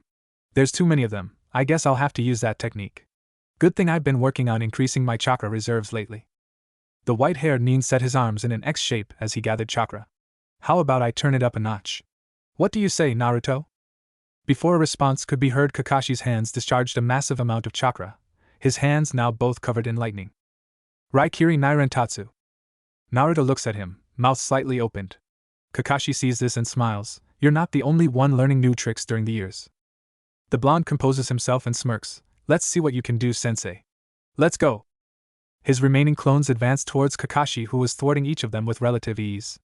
Naruto watched as his sensei slaughtered his clone army, Raikiri's blazing with life as it tore through each clone. Forming a seal, he cries out, Kage Bunshin no Jutsu. A clone appeared beside him and nodded at the mental command he was given and disappeared into the rapidly decreasing platoon of clones. As Kakashi was finishing off the last 20 clones, Naruto began sealing. Swinging his Raikiri-empowered palm at the last clone, the Jonin caught his breath. But his victory over the Mizu Bunshins was short-lived as Naruto cried out, Suiton, Suryuden no Jutsu. The water near Naruto erupted, forming the shape of a dragon that charged at Kakashi. Using his left hand, he met the oncoming attack with one of his Raikiri. Both forces cancelled each other out. Suiton, Suryuden no Jutsu. The copy Nin turned around and saw another water dragon. With his remaining Raikiri, he thrust it towards the torrent. Both attacks once again cancelled each other. Kakashi looked to where the attack originated and only saw a small layer of smoke that was dissipating and frowned. Kagabunshin. Moving his gaze to Naruto, Kakashi went through his own set of seals, Suiton, Daibakufu no Jutsu. A massive spiraling blast of water sped towards the blonde. Kyuso. His hands automatically sprang into action. Suiton, Suijin Hiki. The water around Naruto shot up, creating a barrier. Both jutsus then collided in a giant blast of water. The surrounding area was soaked from the clashing techniques, and drops of water rained down. As the temporary rain of water stopped, both fighters could be seen struggling against each other, kunais in hand. Kakashi's right hand gripped his kunai tightly as Naruto's own kunai pressed against his. The blonde looked at his sensei before smirking, I got you. Using his free hand, Naruto pointed his palm to Kakashi's midsection, Futon, de Tapa. Kakashi felt a powerful explosion of wind knock him back with the force of a boulder. The gushing wind slammed him into a tree, imprinting his figure onto its trunk. Slowly raising himself up, the copy Nin shook himself of his dizziness before his mind tried to make sense of what just happened. No seals at all. It seems his affinity for wind is higher than I thought. This is going to get tricky. Gi-sensei. What just happened? Well, Lee, it seems Naruto-kun blew Kakashi away by his flames of youth. Gi-sensei. Lee. Student and sensei once again hugged each other with excess passion, sickening the others around them. Is his affinity really that high? I mean, to be able to do futon without seals, is that possible? Sakura asked her mentor. Tsunade nodded in reply, yes, it's possible to control an element to an extent if you have the affinity for it. Gaara and his sand is a perfect example. The Jounins and Chunins accepted the explanation, but the two Sanins shared a thought, still, using no seals at all for a jutsu that originally requires it. I can't even do that. Coming out of his daze, Kakashi ran through seals again, Suiton, Swishoha. A large body of water came to life and sprang towards Naruto, who was eyeing the attack. He narrowed his eyes at the water before countering, Hayatan, Kakiribo Fuzetsu. An icy black dragon with red eyes shot from the blonde's arms and into the rushing tidal wave. As the two attacks met, the water began to freeze as the ice dragon continued to pierce through the attack. A large dome of ice now stood on where the two attacks confronted each other. Kakashi shined atop the dome and locked eyes with Naruto. So he knows Hayatan too. You've grown well, Naruto. His Sharingan began to spin as his hands went through a familiar set of seals. Hayatan, Kakiribo Fuzetsu. Naruto's eyes widened as he saw his own attack copied and now charging at him. Should have seen this coming, he's not known as the copy ninja for nothing. Katon, Karyu Enden. A jet of flame in the form of dragon shot out of the Jonin's mouth. The two dragons, one of ice and the other of fire, clashed head-on. Fire melting ice, and ice extinguishing fire, both attacks soon dissipated into nothingness. Kakashi jumped down to the still flooded grounds and landed 10 meters away from Naruto. The copy Nin looked at his student with his blazing Sharingan eye. Let's see what you got, Naruto. The blonde smiled at his sensei, Futon, Atsugai. A massive gust of wind flew towards Kakashi, splitting the water as it reaches its target. Suiton, Daibaku no Jutsu. A large vortex of water sprang up and cancelled the oncoming jutsu at the last second. Kakashi then sensed chakra behind him and ducked as 2 bullets of water flew past him at high speed. Turning around, he spies Naruto and slams his hands down onto the surface of the water. Doton, Doriyuden. A large dragon head made of mud appeared next to Kakashi. The dragon opened its mouth and launched mud balls at Naruto. The blonde dodged the first volley of mud projectiles. Another one came right after it, followed by another. Need to take that dragon out. After dodging another volley, he set his sights on the mud dragon with Kakashi nowhere in sight. I'll worry about that later. Hayatan, Haryumoko. A large tiger of ice charged at the mud dragon, freezing the water it traveled on. Both jutsus crashed onto each other, leaving only frozen earth and water as an end result. Naruto then looked around. His sensei was nowhere in sight. Suddenly the water below him began to rumble and splash around violently. Suiton, Daibakure no Jutsu. The blonde's eyes widened. Shit. A maelstrom formed below him and started to drag him down. Enforcing his feet with extra chakra, Naruto tried to escape, but to no avail. No choice. Stopping his struggle, his body started to sink down at a faster rate, Kakashi questioningly stared at Naruto from a tree branch. What are you doing? His question was answered as Naruto's hands rested on a seal before crying out, Futon, Tatsu no Ashigoto. A tornado formed from the sky and reached down to the maelstrom of water. The force of their collision shook the grounds as heavy winds and gallons of water whipped about. Kakashi and the other Jonins, Sanins and Chunins enforced their feet with chakra, sticking onto the trees as heavy winds threatened to blow them away. The wind started to die out. Kakashi stared at the field. A huge crater formed in the field, drawing in the water that flooded the grounds, forming a small lake. He saw Naruto on a tree branch, his clothes soaked, but other than a few new cuts he was fine. Suddenly the air behind him began to feel hot. Turning around, Kakashi saw an oncoming fireball headed towards him. Katon, Gakaku no Jutsu! The copy nin quickly jumped off the tree and back onto the now muddy field. He quickly spotted two Narutos standing on the lake, both of them sealing. Suetun, Suryuden no Jutsu! Katon, Karyu Enden! A dragon of water and another one of flame shot out and headed towards Kakashi, both forces combined in a tight helix. Ninpu, Daryu Enden! Kakashi gawked at the combination attack. Shaking his head, he jumped to the right by 10 feet, avoiding the attack. The stream of fire and water streaked through the forest, destroying everything in its way before bending itself backwards and headed once again at the copy nin. Kakashi's eyes widened before he shined away from the attack, reappearing on top of a tree branch. Once again the attack redirected itself towards the Jonin, and came upon him at a faster speed. Kakashi quickly slammed his palms to the ground. Doton, Dochu Aigyo no Jutsu! At the same moment that he slapped the ground, the attack crashed down on him, resulting in a giant explosion which left a 20-foot crater. Naruto stuck onto a nearby tree staring at the damage. As the smoke cleared, he found no remains of his sensei. So he escaped below. I need to flush him out. Stretching out his right hand, he began to form a Rasengan. The blue orb of chakra rested on his palm. More chakra. Pumping in more power, the ball of rotating chakra started to grow in size and its color went from light blue to a dark shade of indigo. This should do it. Jumping off the tree, he descended with a powered-up Rasengan in hand, upon the crater that Kakashi was formerly on before he disappeared. Odama Rasengan. The attack deepened the already existing crater and ruptured the surrounding grounds, causing chunks of land to spring forth. Kakashi emerged from one of the rocks that sprung up due to the attack, his eyes the size of dinner plates. What the hell? Jiraiya-sama, I understand Naruto learning taijutsu and ninjutsu at an advanced level, but that technique took the cake. Naruto spotted Kakashi staring at him with glazed eyes. Sensei, catching Kakashi's attention, I've found you. The Jonin and his student locked eyes. After a moment passed, both of them ran through seals. Katon Zukaku! Doton, Doria Hiki! Raiten, Raryu Enden! Hayaton, Haryu Moko! Hayaton, Tsubame Fubuki! Kanai Kage Bunshin no Jutsu! Suetun, Teppadama! Katon, Hausenka no Jutsu! Suetun, Hahanryu! Suetun, Suikoden no Jutsu! Raiten, John! Suetun, Kaihoden! The onlookers stared at the jutsus flying about, their heads turning left and right as each jutsu was announced. Looks like Kakashi's chakra reserves have gained quite a bit, Jiraiya stated as Naruto spewed out a Katon, Karyu Enden at Kakashi, who countered. Yeah, hard to believe, being as lazy as Shikamaru and all. Asuma replied as he lit a cigarette, which was extinguished quickly by splash of water by one of Kakashi's Suetun jutsus. Shikamaru glared at his cancer-smoking sensei before sighing, troublesome. Knowing Naruto, this may take a while. Niji thought out loud as his Byakugan kept an eye on the two battling nins. No, Jiraiya said, catching everyone's attention, increased reserve Kakashi may have, he's going to run out before Naruto in this battle of attrition. I bet you that he's planning to end this soon. Raiten, Raryu no Tatsumaki! Both sensei and student cried out in unison. Two tornadoes of lightning confronted each other, battling for dominance but to no avail as both dissipated in a stalemate. Kakashi and Naruto stood 60 feet from each other, their surroundings charred, crushed and soaked from their jutsu battle. Both nins were breathing for a bit of air, Kakashi more than Naruto. Almost out of chakra, I need to end this now, the copy nin mused while looking at his student who was faring better than he was. Naruto, let's raise the stakes. One last charge, winner take all? The blonde genin smirked, show me what you got, sensei.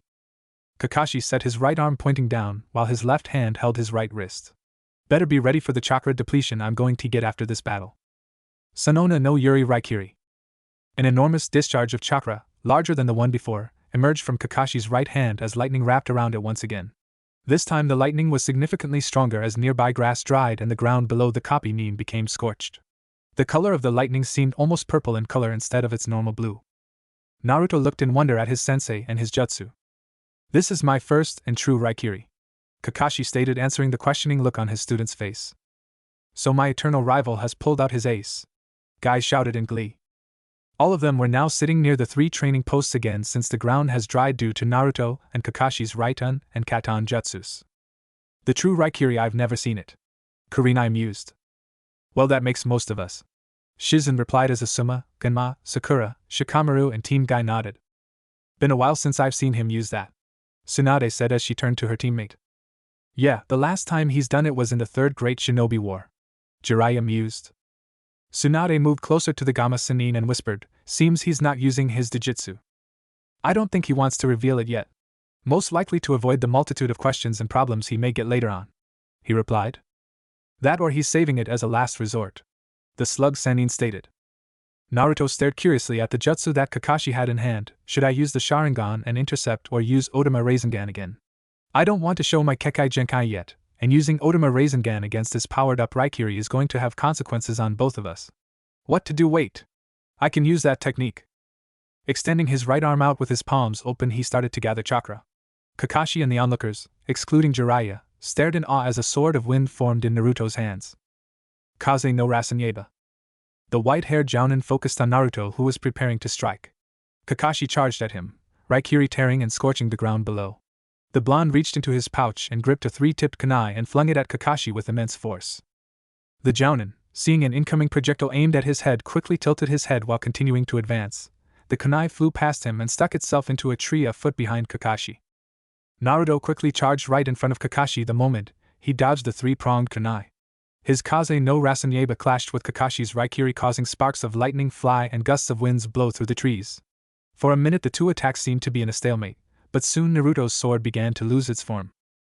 Seeing this, Kakashi looked at his student, who showed no emotion. This struggle is useless, Naruto. My Raikiri is dominating your jutsu. Naruto smirked at his sensei. Whoever said that I was going to overpower your Raikiri? Kakashi's eyes widened as Naruto disappeared in a flash of yellow and blue. Before the Jonin can comprehend the situation, a blade of wind was pitted near his neck. Naruto stood behind him, Kaze no Rasengan pitted to Kakashi's neck on one hand, and the 3-pronged kunai he threw earlier in the other. Kiroi Senko no Jutsu, Hiraishin no Jutsu. This technique, how? Kakashi then spotted the 3-pronged kunai and remembered the projectile he dodged earlier upon charging at Naruto. I see, excellent tactic, you've surpassed me already, Naruto. It seems I won, any sensei? Naruto stated as he deactivated his jutsu. Kakashi did the same with his Raikiri and looked at his student. Yes you have, Naruto, yes you have. Kakashi's eyes formed an upside-down U shape, indicating him smiling. The two looked at each other before both erupted in a bit of laughter. Tsunade's voice caught the 2 nin's attention. The winner of this exhibition is Uzumaki Naruto. Tsunade and Jiraiya, along with everyone else, began to walk towards Kakashi and Naruto. The blonde genin sat himself down onto a fallen log and stared at the clouds. I need some ramen. Chapter 5, Ranks and Duties. Naruto sighed as he leaned on a branch of a tree that was trashed down with his fight against Kakashi. Looking at the oncoming crowd consisting of his friends and acquaintances, he couldn't help but think that promoting to Jonin would result in being drowned by work. After he saw Kakashi fill out a report after the mission from Wave, which consisted of an inch worth of paper, he wasn't quite sure if he wanted that much workload on him. Things are going to get so troublesome. He sighed once again. HM? Well, if I hadn't fought you myself, I would have thought you became lazy during your training trip with that statement of yours. We already have a Shikamaru, we definitely don't need another, Kakashi said while flipping a page in his perverted orange book, Ika Ika Idol. It's not that I'm being lazy, it's just that never mind. Oh hey. I got a present for you, sensei, the blonde said while reaching into his shuriken pouch. You're definitely going to like this knowing you. The white-haired nin raised his head out of his book and looked at his student, his one visible eyebrow arched in interest. What does he mean by that?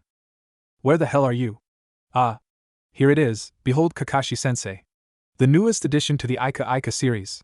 Ika Ika Late Nights. Naruto held out an orange book, its letters of Ika Ika glowing in gold.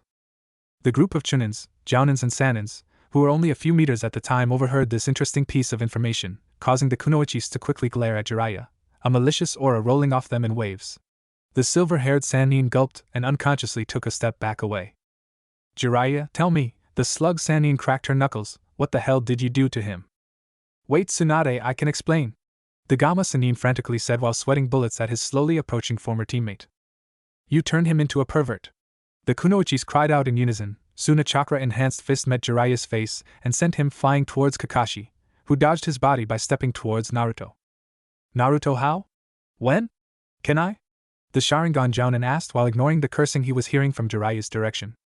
Well, Ero-sennin gave it to me about a year and a half ago, telling me it's a good way to kill time while recuperating from training.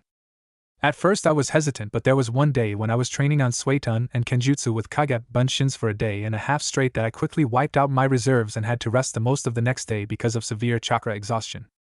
Naruto paused, taking a breath, and looked at Kakashi, who was eagerly listening. He also spied the others trying to hear their conversation, but ignored them.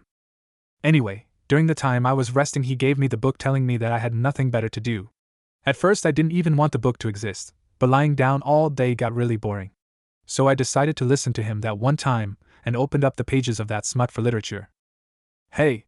Those books are a work of art! Shouted Jiraiya, whose body couldn't be seen due to the rubble that he was buried in, but the tiny shaking of the fallen trees that piled on top of him proved that he was still alive for now. The blonde genin glared at the direction of his Sennin sensei, annoyed at being interrupted.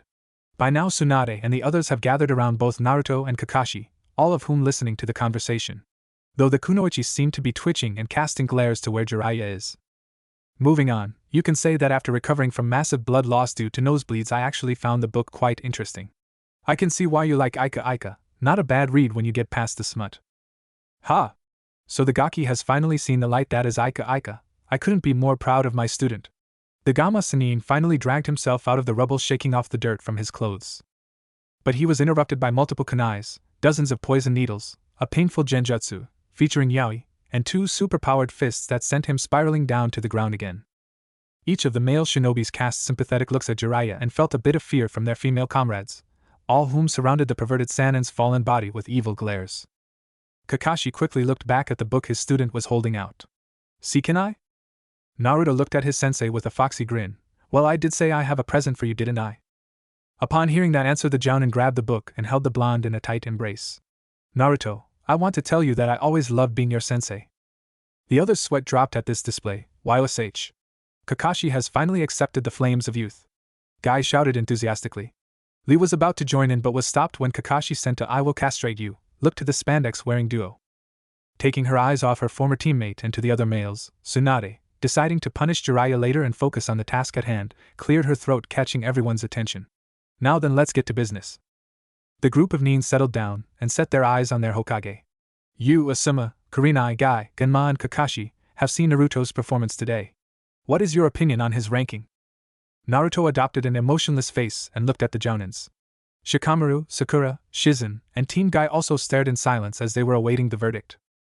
Asuma was the first to speak. I, Asuma Sarutobi, a proctor of this match, accept Uzumaki Naruto to the Jonin ranks. Kurenai followed. I, Yuhi Kurenai, the second proctor, accept Uzumaki Naruto to our ranks. I, the beautiful beast of Konoha, Mato Guy, the most youthful of proctors, accept Naruto-kun to join us. Guy shouted, doing his infamous nice guy pose, his teeth sparkling unnaturally, blinding his comrades. Leave it to Guy-sensei to brighten things up. Naruto mused. It's moments like these that I wish I didn't have. The Byakugan Niji groaned at his sensei's display. Taking out the Senbon from his mouth, Genma came next. I, Shirena Genma, another proctor, accept Uzumaki Naruto to the ranks. All eyes turned to Kakashi, who was giggling at his newly acquired book. The Jounin felt a spike of killer intent and looked up from his read to see Tsunade glaring at him with a "I will burn that piece of crap" literature look. Needless to say, Kakashi quickly put away his precious book to the safe confines of his shuriken pouch. Clearing his throat, his face became serious before replying, I, Hataki Kakashi, the examiner, accept my student, Uzumaki Naruto, to the ranks. Are these final? Tsunade cautiously asked. The Jounins remained quiet, silently answering her question. The blonde Hokage looks at Naruto, whose face was emotionless but his eyes were taking in the whole situation.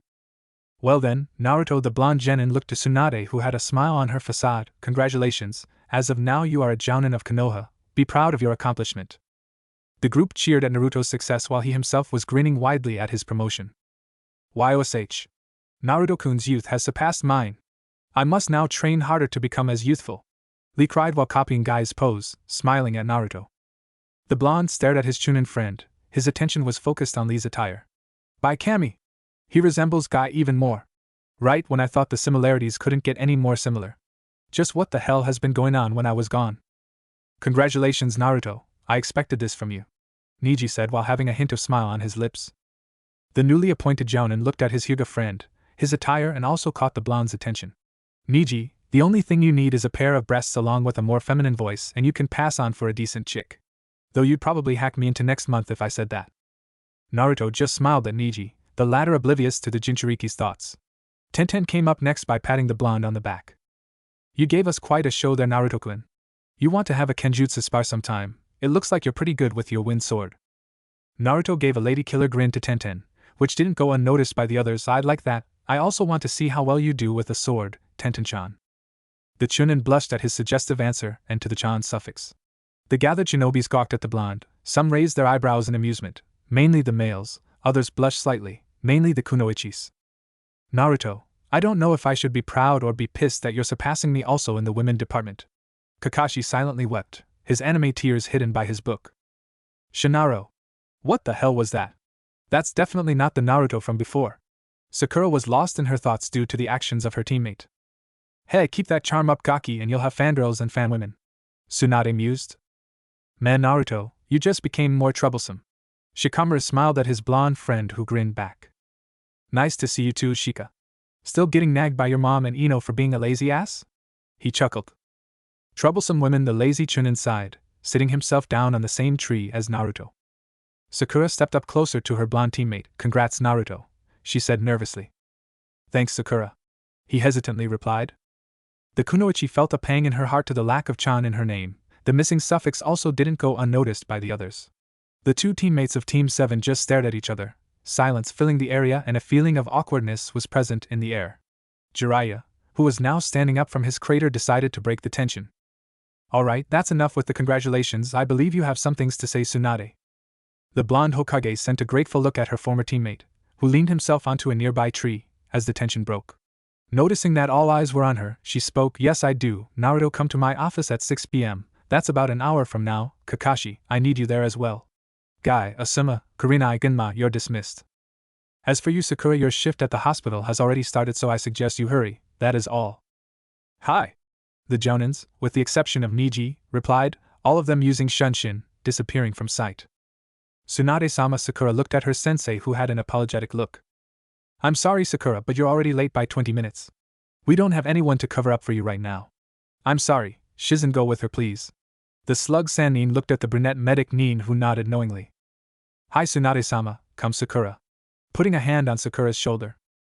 The pink-haired kunoichi turned her head to her teammate. Naruto, it's good to see you're back. Before he could give a reply, both medic Nins disappeared in a puff of smoke. Naruto stared at the dissipating wisps of smoke. Yeah, glad to be back, Sakura. Closing his eyes, he sighed before standing up from the tree and started to stretch his arms. Well, since I don't have to meet you in an hour, I'm going to get something to eat at Ichiraku.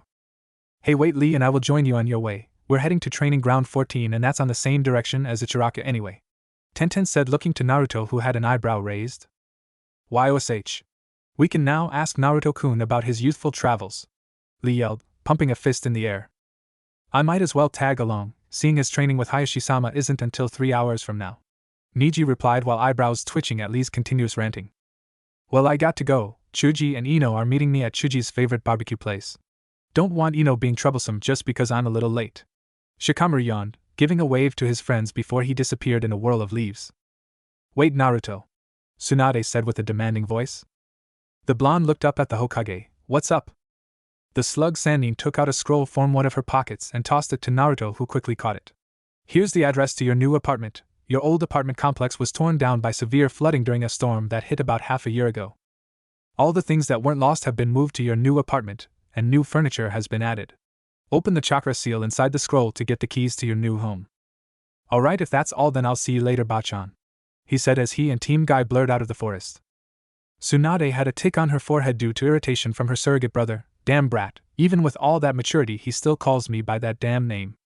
At least he doesn't call you Ero-sen, Jiraiya replied while opening his eyes and looked at his fuming teammate. Whatever, come on Jiraiya, I need some sake to relieve myself from all this stress. The slug Sannin grabbed his arm, dragging him out of the training grounds. I don't think that drinking is wise, not at this early hour. We can't have an irate, drunk Hokage running Konoha now, can we? Jiraiya replied, wincing from the tight grip Tsunade had on his arm. Shut up. Naruto and Team Guy walked down the street, all of them in a conversation on the happenings in Konoha during Naruto's absence. They came to a stop at the blonde's favorite ramen stand, Ichiraku's, which was now larger than the last time he was here. Oh yeah. I forgot to tell you that this place renovated when you were gone. Apparently they added other foods on their menu when their number one customer temporarily left. The variety they have along with their good prices brought in a lot of people, Tenten said, answering Naruto's unspoken question. The blonde just nodded in response while looking at the new Ichiraku. Instead of a stand, it was now the size of a small restaurant. There were a dozen of tables inside with 5 chairs on each table. The counter now extended from the outside and arches into the restaurant, adding more seats for customers. Behind the counter was Ayam with a cash register, and farther in was the kitchen, which was hidden by a curtain, but a silhouette of her father could be seen. Alright Naruto, we'll see you later, Tenten said, while Lee did a pose bidding farewell and Niji just waved his hand. The blonde continued to look at the retreating backs of his friends until they were gone from the horizon. Well, time to eat some ramen. It's been a while since I've ate any. Walking towards the counter, he spotted Ayam busy counting money while inputting it into the register. Hearing one of the chimes attached to the flaps near the entrance signaling a newly arrived customer, she spoke, while not raising her head, "Welcome to Ichiraku's, I'll be with you in a moment." "It's alright, Ayame, just admiring with what you've done with the place at the moment. Seems you guys have been doing well the past 3 years, any?" A familiar voice replied. Her hands nearly dropped the rye she was counting. Slowly turning her head to the voice, she saw a familiar blonde gently smiling at her. "And Naruto?" she stuttered. Walking up to the counter next to her, his right hand cupped her chin, which caused her to blush slightly, the one and only. Before Naruto could react, he was trapped in a tight hug from Ayam. The slight smell of miso ramen whiffed his nose. Wonder if she also tastes like miso, and oh. Bad hentai thoughts. Bad. Steeling himself, he gently broke himself from the embrace and smiled at the ramen cashier. "So how are things, Ayame?" "Things have been quiet without you. I'm glad you're back." "Wait here." Ayam left towards the kitchen where her father was cooking. Naruto didn't have to wait long as a loud voice boomed from the kitchen. "What?" A man in his 40s came out of the kitchen and rushed to the blonde who was seated calmly at the counter. Tucci stopped right in front of Naruto, eyeing the blonde before giving him a pat in the shoulder with a smile. "It's about time my number one customer got back. Things weren't the same without you, kid." The ramen chef heartily laughed. "It's good to be back, old man. I like what you've done with the place," the blonde replied while motioning his hands at the restaurant. "Yeah, well, I didn't know that adding a few things to the menu and diet ramen would bring in a lot of business. Anyway, enough about that. What are you having?" he eagerly asked. "Bring me 3 bowls of miso ramen, old man," Naruto heartily replied. "Coming right up." Tucci chuckled while happily walking back to the kitchen. As her father began working on Naruto's ramen, Ayam took her time to look at the blonde's changes over the years. She noticed his blonde cherubic face was now replaced with an angular and mature facade. The baby fat in his body all gone, revealing a muscular and lean build. Along with his new wardrobe, she found herself fighting off a mild blush on her cheeks. Naruto caught Ayam staring at him from the corner of his eye and inwardly smirked at the blush that she was trying to cover up. He found it slightly amusing that he was having these effects on women, something he didn't have prior to leaving Konoha. Deciding to tease her a little more, he turned his head and locked eyes with her. "Like what you see, ain't?" The blonde smirked. The blush that she was valiantly fighting off rushed out in full force, her mind racing a mile a minute before rushing to the kitchen. Naruto chuckled at the sight of the retreating ramen cashier. Hiro-sensei was right. Seduction can be a very effective tool on the opposite sex, he mused while reminiscing about his training days. A minute later, both Ayam and Tucci came out with Naruto's order, the former still sporting a slight blush. "Enjoy, kid, these are on the house as a welcome back gift." The ramen chef smiled at the slightly drooling blonde. "Thanks, old man, itadakimasu," he hungrily replied. Naruto dug in on his first bowl. Though he wasn't as feral and savage with his ramen as he was when he was younger, the food was still consumed in a fast rate. Ayam, from the cash register, looked on at the blonde whom was eating vigorously at his food. A smile came to her face. Even with his new changes, his love for ramen is at least the same. Good old Naruto-kun. Finishing the last bowl, he got up to take leave. Looking at Ayam one more time, he said his goodbye. "Arigato, Ayam-chan. The ramen is as good as ever. Tell the old man that I'll be back tomorrow. I have to meet Tsunade-chan in 40 minutes, and I doubt that she'll like to see me with ragged clothes." His fingers pointed to the damage his clothes received due to his earlier fight with Kakashi. Ayam nodded and smiled in response as she watched him exit the restaurant. Following the directions from the scroll, Naruto set out to find his new home. 10 minutes of building hopping, he found himself in a middle-class area near the Hokage Tower. Slightly frowning, the blonde looked once again at the scroll. Well, the directions say it's right here, so I guess I'll just look around a bit more.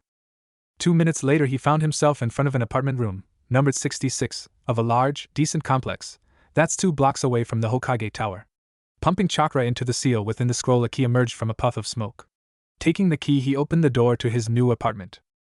The first thing he noticed was the smell of fresh pine and disinfectant, meaning that someone has cleaned the room not too long ago. The room was much larger than his old one. The latter was only meant for 1 person, but his new one had much more sufficient space. A decent-sized kitchen with an average fridge was set right next to the dining table.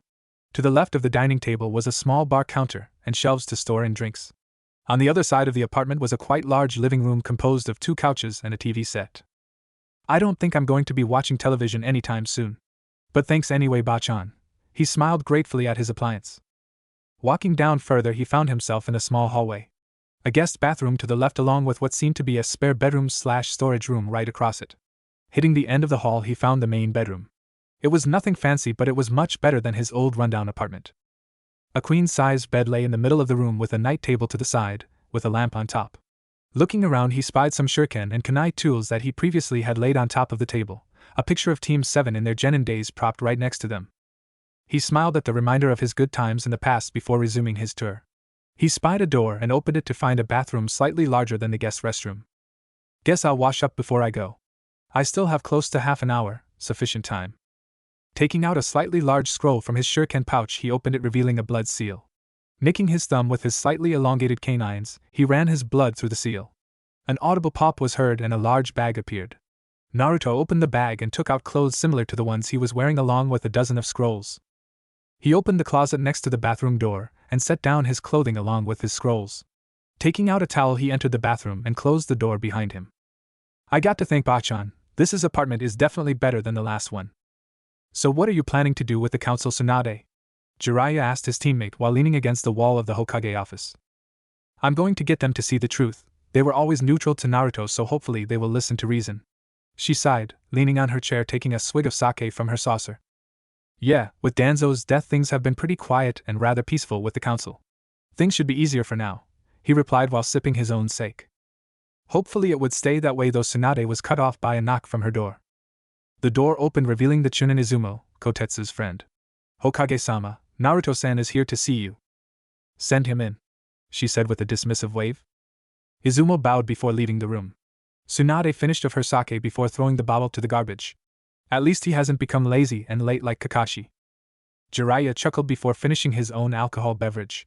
A minute later, the door opened again, revealing Naruto in fresh clothing. The blonde walked up in the middle of the room before smiling. All right, Bachan, what do you need me for? A vein throbbed at the Hokage's forehead, and before anyone could blink, a paperweight made its way towards Naruto at great speeds. The said blonde quickly caught the projectile an inch before it made contact with his face. Don't call me that. Hi, Tsunade-sama. Naruto replied while setting the paperweight on her desk. Tsunade reached out from a rather large drawer, taking out a Jonin vest. She handed it to the other blonde, who gratefully took it from her. Taking off his blue robe-like cape, he put on the dark green vest, which fitted perfectly in his opinion, before donning on his robe cape back on. So how do I look? He curiously asked. You look you're ready to steal hearts of women, if you want my opinion. Jiraiya chuckled. Tsunade sent a small glare to her teammate before looking back at Naruto. It looks good on you, Naruto. Welcome to being a Jonin. Arigato, Bachan. Oh hey, nice apartment you got me. It's a major improvement from my last one, he said with a smile on his face. Glad you like it, brat. Anyway, Kakashi better not be late, or else Tsunade was once again cut off as the said Jonin appeared in a puff of smoke. Yo, he said, raising his hand in a wave. Naruto chuckled slightly as Jiraiya snickered at Kakashi and Tsunade, the former confused at their exchange. Recovering from slight embarrassment, the blonde Godane cleared her throat, silencing everyone. Kakashi, glad you can make it on time. I need you to show Naruto the regulations, meeting places and lounges for Jonin, seeing as he's still new to his rank. She spoke while eyeing the attentive Nin. Hi, Tsunade-sama. Come on, Naruto, might as well show you some friends of mine first, as you might be seeing them often from now on, especially on missions, Kakashi said, turning his gaze to his former student. Hi, the blonde replied, walking with the white-haired Nin out the door. Before he exited the room, he turned his head to Tsunade and Jiraiya, bidding them farewell. I'll see you around, Bachan, Ero-senin. The door closed, leaving the 2 Sanins alone once again in the office. Jiraiya sat himself down onto a chair near the Hokage's desk. Reaching inside his pockets, he retrieved a scroll and set it down on the table. Here's a report from Hiro about his time with Naruto that I just got from the Gaki himself today. It explains all that he's done and includes his training and missions he's accepted and done, he said. Tsunade sighed as she eyed the report in front of her. Just what I need, more work. Grabbing a large jug of sake from her desk compartment, she poured the alcohol into her saucer before downing it in one motion. This is going to be a long night. Jiraiya grabbed the jug and poured himself some sake, sipping it down slowly. Be lucky I'm here helping you. I could be doing my research right now, he said indignantly. The blonde Hokage glared at her companion. Shut up, pervert. The sound of rushing winds howled through the mountains as a kunoichi dashed down the mountain at top speed. A cloud Hittite on her forehead shined from the moonlight and was the only thing that could be distinguished, as the rest was a blur of indigo. Kyuso, they were able to still overpower me even with Nikomata. I can't afford to get captured and I can't let them into Kumo. Forgive me, Nagi-sama, but I need to leave Kumogakure for the time being. She was cut off from her thoughts as the three-bladed scythe swung right in front of her. Bending her body back, she dodged the blade by a hair. TCH, thought you could get away? A voice rang out from the darkness. Two figures appeared on top of a large rock right in front of her, cutting her off. Both figures had matching black cloaks with a design of red clouds. One had dark silver hair slicked back, the other had a Hittite of Takigakure, his face hidden by his cloak. You really need to work on your speed, Haiden, that was pitiful. The missing nin from Takigakure said to his partner. Shut the hell up, Kakuzu. It's because you screwed up that she was able to run away. The silver-haired nin known as Haiden replied. In the end we have her cornered. Let's get this one done soon. I'd like to go after someone with an actual bounty on their head, he replied. That's all you care about, your freaking money? Haiden said while retrieving his scythe via the rope he has strapped on his arm. The kunoichi readied herself for battle, drawing two kunais and gripping one in each hand. Yujito. Nibi? Run, they're too strong for you. But where to run to? I've used up nearly all my reserves and I can't handle any more of your chakra after that transformation. She was brought out of her musing as Haiden's scythe once again soared to her direction. Jumping to her right, she avoided the weapon, but this set her at Kakuzu's line of fire. Two masks held by hundreds of black thread that attached to Kakuzu's back emerged, each gathering chakra. Futon, Atsugai. Raiton, John. The two masks each blasted a powerful elemental force that headed straight to Yujito. The kunoichi was about to avoid the blow but was held down by Haiden. You idiot! Are you trying to kill yourself? She shrieked. Haiden maniacally laughed before replying, that would be true, but you see I can't die. Well, more like I won't die. Don't worry, you won't die either, bitch, at least not yet.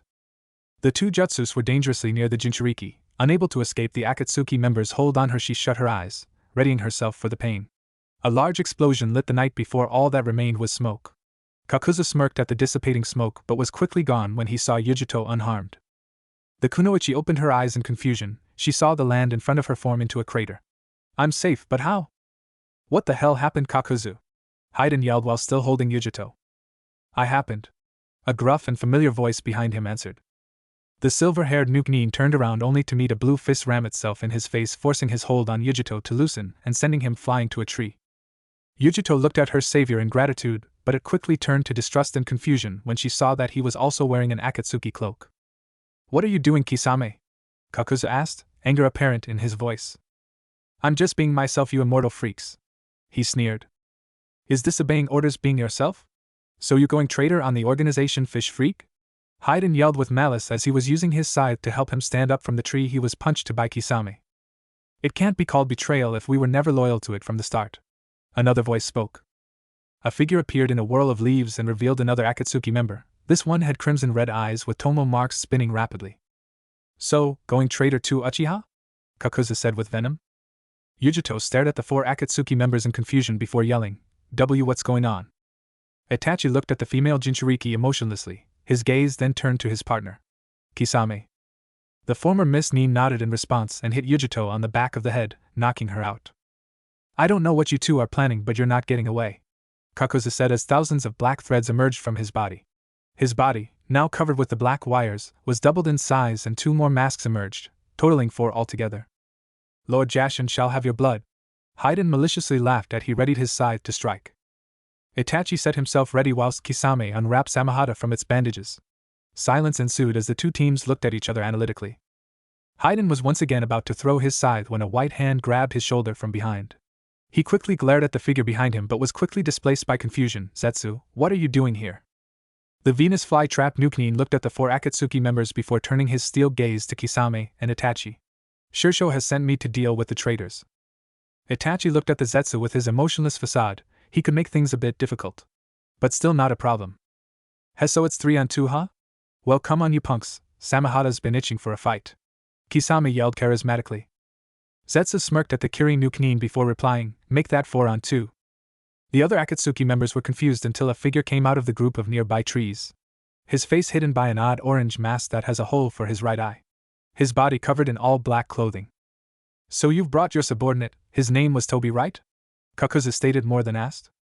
Toby nodded and replied, it's good to see you Kakuzu-san, Haiden-san, Itachi-san, and Kisame-san. The odd nin bowed his head while Haiden glared at the newcomer. Now's not the freaking time to be polite, damn it. The numbers are in our favor, so let's get this on. I will condemn them all in the name of Lord Jashin. His large scythe flew at Kisame at a fast speed. The Kiri Nukenin stepped to the side, taking a hold on the attached rope. He pulled on it with his inhuman strength, causing Haiden to be thrown in the air and headed in his direction.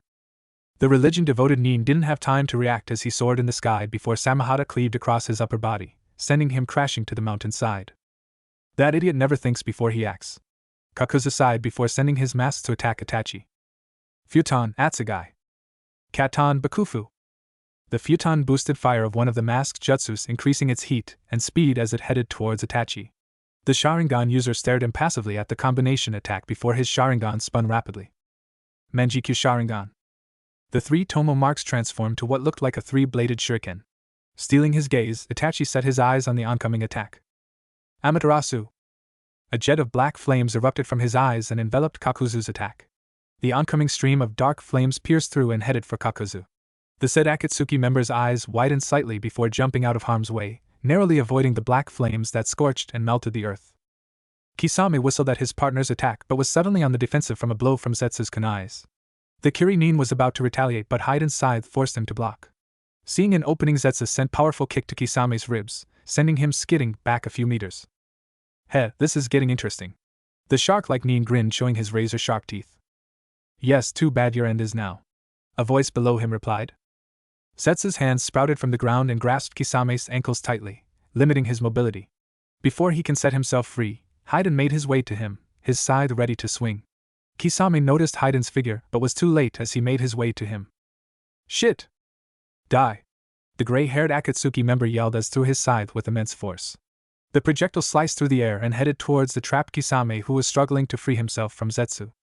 As the scythe was 3 meters from Kisame, a small clay bird made contact with the weapon, causing an explosion that deflected the blade and landing next to Itachi, who was facing off Tobi and Taijutsu while countering Kakuzu's jutsus. What the hell? Haiden thought while retrieving his scythe. Now out of harm's way, Kisame, using his superior strength, grabbed one of Zetsu's hand and lifted him from the ground before sending an empowered punch to his stomach, sending him crashing to a tree 10 meters away. Zetsu slowly rose from the broken tree, slightly dizzy from the force of the attack. Suddenly 2 distinct chakra signatures flared. The group of nins momentarily stopped their fighting and spied the new arrivals. A large clay bird descended from the sky and landed next to the unconscious form of Yujito. On top of it were 2 more Akatsuki members. One with long blonde hair, and the other with short red hair. It seems we came just in time for a party, any Sasori Dana? The blonde one asked his red-headed partner. Hi, right on time. Seems you're holding up pretty good there, Kisame, Itachi. The redhead said. Che. What took you 2 so long, having an argument about art again? The Kiri Nukenin replied. Itachi looked at Kakuzu and smirked. Me, Kisame, Sasori and Deidara. The odds are even, let's see how you fare against us now. Kakuzu cursed inwardly. It doesn't matter, you traitors will die here. He growled. Itachi had an amused look on his face, which infuriated him even more. What's so funny? Humph, fool, he replied, closing his eyes after. A second later he reopened them and revealed his manjikyu once again. Kakuzu accidentally locked eyes with his momentarily, but that was enough for Itachi. The wire-using Akatsuki member suddenly felt himself unable to steer his gaze off the weasel's eyes. Itachi smirked at Kakuzu, who was struggling with his Sharingan-induced genjutsu. The Dijutsu wielder's face became serious as his manjikyu began to spin. One word left his mouth that sent terror into his Akatsuki opponent. Tsukiyomi. Chapter 6, of Betrayals. Darkness. Everything was nothing but a dark void, an empty world, cold and frightening. The world of Tsukiyomi. He has only heard of its powers, and now he himself has fallen victim to this jutsu. Looking around more, he finds himself chained tightly to a crucifix, leaving him open and vulnerable. His eyes landed in front of him where the man responsible for his predicament stood calmly, the traitorous weasel, Uchiha Itachi. Enjoying the view? The Sharingan wielder asked rhetorically. Fei. Go screw yourself, Uchiha. You think this genjutsu can take me on? I've lived for centuries and experienced many things. My body can take on any torture you can give me. Your efforts are vain. Kakuzu spoke with a slightly amused tone. Yes, I see that. After almost all of your original body has been replaced, but there is one thing that has stayed with you, replied Itachi coolly. And what would that be? He replied with amusement still present in his voice. Pulling out his right arm from his Akatsuki cloak, Itachi pointed to his skull, your head, or to be more specific, your brain. Kakuzu's eyes slightly widened, his amused attitude now replaced with dead seriousness and slight worry. And your point is? No matter how used to pain your body becomes, there is a limit to how much strain your mind can take, and your mind has been active for centuries, making it less resistant to strain. Itachi explained emotionlessly. That may be true, but there is no place in my body that can feel any pain or any feeling for that matter, so your plan has failed you and you were supposed to be a genius. The restrained Akatsuki mocked. The Jujutsu wielder felt a smirk cross his lips, imbecile. Extending his right hand, an average katana materialized near his palm. As the sword came to focus, Itachi gripped it tightly before setting his eyes on Kakuzu once again. For 144 hours you will be stabbed. You truly are an idiot, Uchiha. I told you that would never work. Kakuzu snickered at the charging Sharingan user. Through the brain. Itachi finished. His taunts came to an abrupt end as a feeling spread throughout him, one that he hasn't felt in decades. Pain. With a body unused to such a painful sensation due to having not felt it for years, Kakuzu was only able to do one thing: scream. Greaha! His screams in agony continued as he spied the katana that Itachi wielded thrust through the middle of his head. The Uchiha's Sharingan eyes locked with Kakuzu's, the latter showing unbridled anger. Another smirk graced Itachi's face, this time though it was one of sadistic glee. The impaled Akatsuki member's eyes widened at the expression. His will to endure was tested when he heard the next words Itachi spoke. 141 hours, 59 minutes and 59 seconds to go. Kisame grinned wildly as he swung Samehada at Haiden, who frantically parried the sword with his scythe, locking both weapons together. I'm not hearing any of your "I'm Lord Jashin's bitch" speeches anymore. What's the matter? Shark got your tongue? He chuckled. Haiden would have spoke blasphemy about the mockery of his god and that bad pun if he wasn't putting everything he had to keep Samehada at bay. His scythe was worn and sustained heavy damage due to Kisame's inhuman strength, and Samehada's iron scales weren't helping either. Readjusting his grip on Samehada, Kisame pulled his sword backwards. The action resulted in Haiden's scythe to split in two due to Samehada shaving the bar. Smiling at the result, the former Miss Nin didn't waste time and thrust his sword forward to Haiden's abdomen, causing the religious Nin to fly across 20 meters and slamming him onto a boulder. Shark Stud 1, Religious Dumbass 0. Zetsu eyed Sasori warily. Shinobis who use puppet jutsu were a tricky bunch, you never know what they have up their sleeves, and Sasori was probably the best, hands down. Why are you betraying the organization? What do all of you have to gain with this stunt of yours? Zetsu asked cautiously. Sasori stared at him blankly for a moment before replying, we have nothing to gain. Then why are you? Zetsu spoke but was cut off by the red-haired puppeteer. But we have everything to lose. Zetsu narrowed his eyes at his opponent, explaining. Can you not see it? That your Shursho deems us as nothing more but expendable pawns to his desire? A voice behind the former grass Nin asked. Zetsu spun around and found Itachi making his way to him. Behind the Sharingan user was Kakuzu's limp body. Can you not see that we are not so willing to just be used as cannon fodder to his foolish desires of power? The Uchiha continued. Zetsu looked at him emotionlessly, but his eyes burned with intensity. Simpletons like you will never understand the beauty of his goal. His goal is to obtain power through the bijus and to use it for his sick revenge. He's no better than Orochimaru. Itachi calmly replied. Do not compare Shursho with that damnable snake. Zetsu sneered. What will you do about it?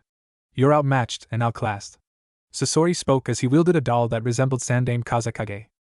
The grass Nin quickly surveyed the situation. To the left was Tobi in a near stalemate with Deidara and ninjutsu.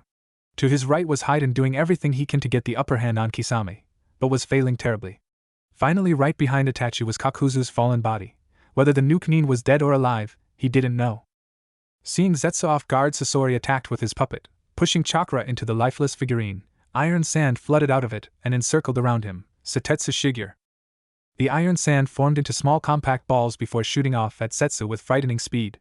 Sensing chakra, the grass Akatsuki member looked behind him only to see a multitude of iron bullets heading straight for him.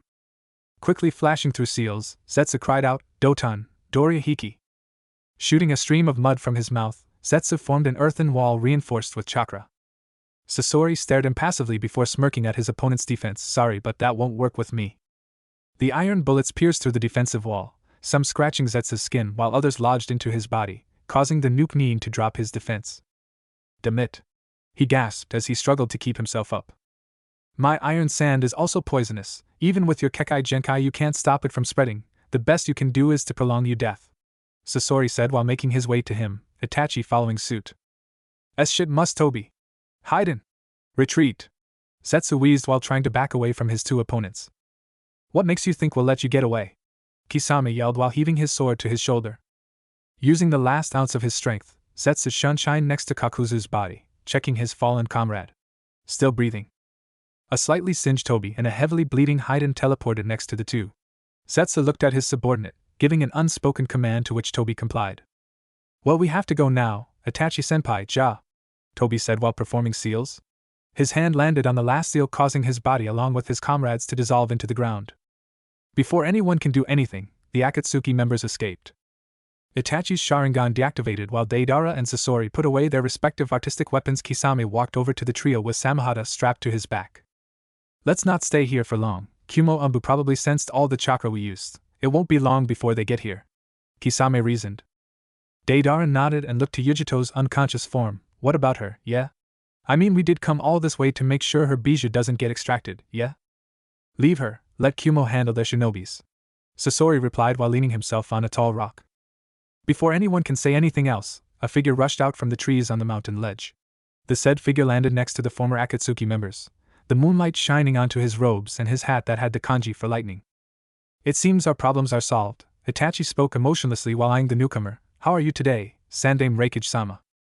The Reikage took off his hat, revealing a man in his early 40s with short, sand-colored hair with a trimmed brown mustache and short beard. Though the most striking feature was his bronze eyes that glowed like the moon. A group of Umbu emerged and appeared next to the Reikage, each awaiting further orders. "To what honor do I have that 4 Akatsuki members are here in my territory with one of my shinobis unconscious?"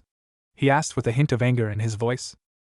"Do not worry yourself, Reikage-sama. We have nothing to do with the current situation as we have detached ourselves from Akatsuki," Itachi replied, obviously the negotiator for the group. "And how can I believe your words?" he asked with suspicion.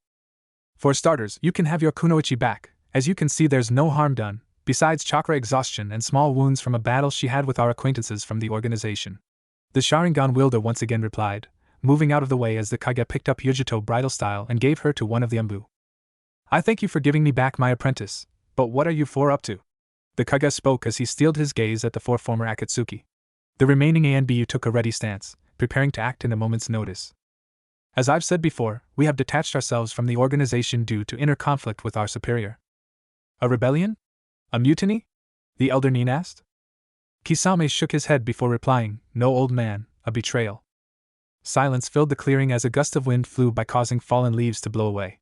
The Reikage looked on at the group of 4, analyzing them, while Itachi's group remained silent. Seeing no signs of deception, he softened his eyes a bit, but still remained on guard. "I will never understand the mind of a nuke Nin," the Kage chuckled as he broke the silence. Itachi looked on before he spoke, one word of advice. The elder Nin's eyes stood attentive to the young nuke Nin. "I suggest you make some comrades. Just because Akatsuki has suffered the loss of 4 members doesn't mean they won't get more. As you noticed that 2 members were capable to infiltrate and kidnap that kunoichi over there with little trouble," he continued on as he pointed to Yujito. "And how do you suggest for Kumo to make some comrades?" the Reikage asked inquisitively. "The answer is alliances, yeah, with other villages with Jinchuriki, yeah," Deidara said. "Alliances?" he asked skeptically. "Yes, alliances would help, especially with villages that contain others like her," Sasori spoke while looking at the Nibi container. "Others like Yujito," the Reikage thought as a bit of surprise etched into him. "I suggest you go with Konoha and Suna, both have Jinchurikis with them. The one in Konoha is favored by the Godame, while the one in Suna is the current Kazakage," Itachi said. The leader of Kumogakure thought about his words before eyeing the group warily. "Why are you helping us with this?" "I have told you already that we have our reasons. We will not stand to be used for a twisted man's idiotic ideals," And by helping you keep your Jinchuriki from our leader, we ourselves benefit from getting what you would call payback, Itachi replied coolly while stressing the word leader. So you will become a thorn in his side, any? The elder man asked. If you put it like that, then yes, the Jujutsu wielder said. I see. Well, I thank you once again for saving my apprentice. But the Reikage pulled out a slightly larger than average katana whilst 5A and BU members took out their own weapons. That doesn't change the fact that all of you are S-class Nukenin. Come quietly, and we could reason your trials. You really think you can take us? Even a Kage would be hard-pressed with us, and I doubt any of your Anbu can take us on, said Kisame with a hint of amusement and anticipation. It sure won't hurt to try, wouldn't it? The Sandaime asked. Sasori, Deidara and Kisame kept silent, but sported wild grins while Itachi had a small smirk. The Uchiha activated his Sharingan, intimidating the Anbu, before speaking. I'm sorry, Reikage-sama, we can't do that for 2 reasons. First, we have other things to do than to get imprisoned, and secondly, we're already gone. Before the Kage could say anything, the group of former Akatsuki members lost their forms, revealing 4 columns of water that splashed down to the ground. Mizu Bunshin, the Reikage inwardly groaned. What do we do now, Nagi-sama? A female Anbu asked. The brown-haired Sandaime looked at the 6 ANBU members and the unconscious Yujito. Mei, I need you to take Yujito to the hospital. The rest of you spread out and search this area for anything suspicious. I at least want to get an idea of what happened here.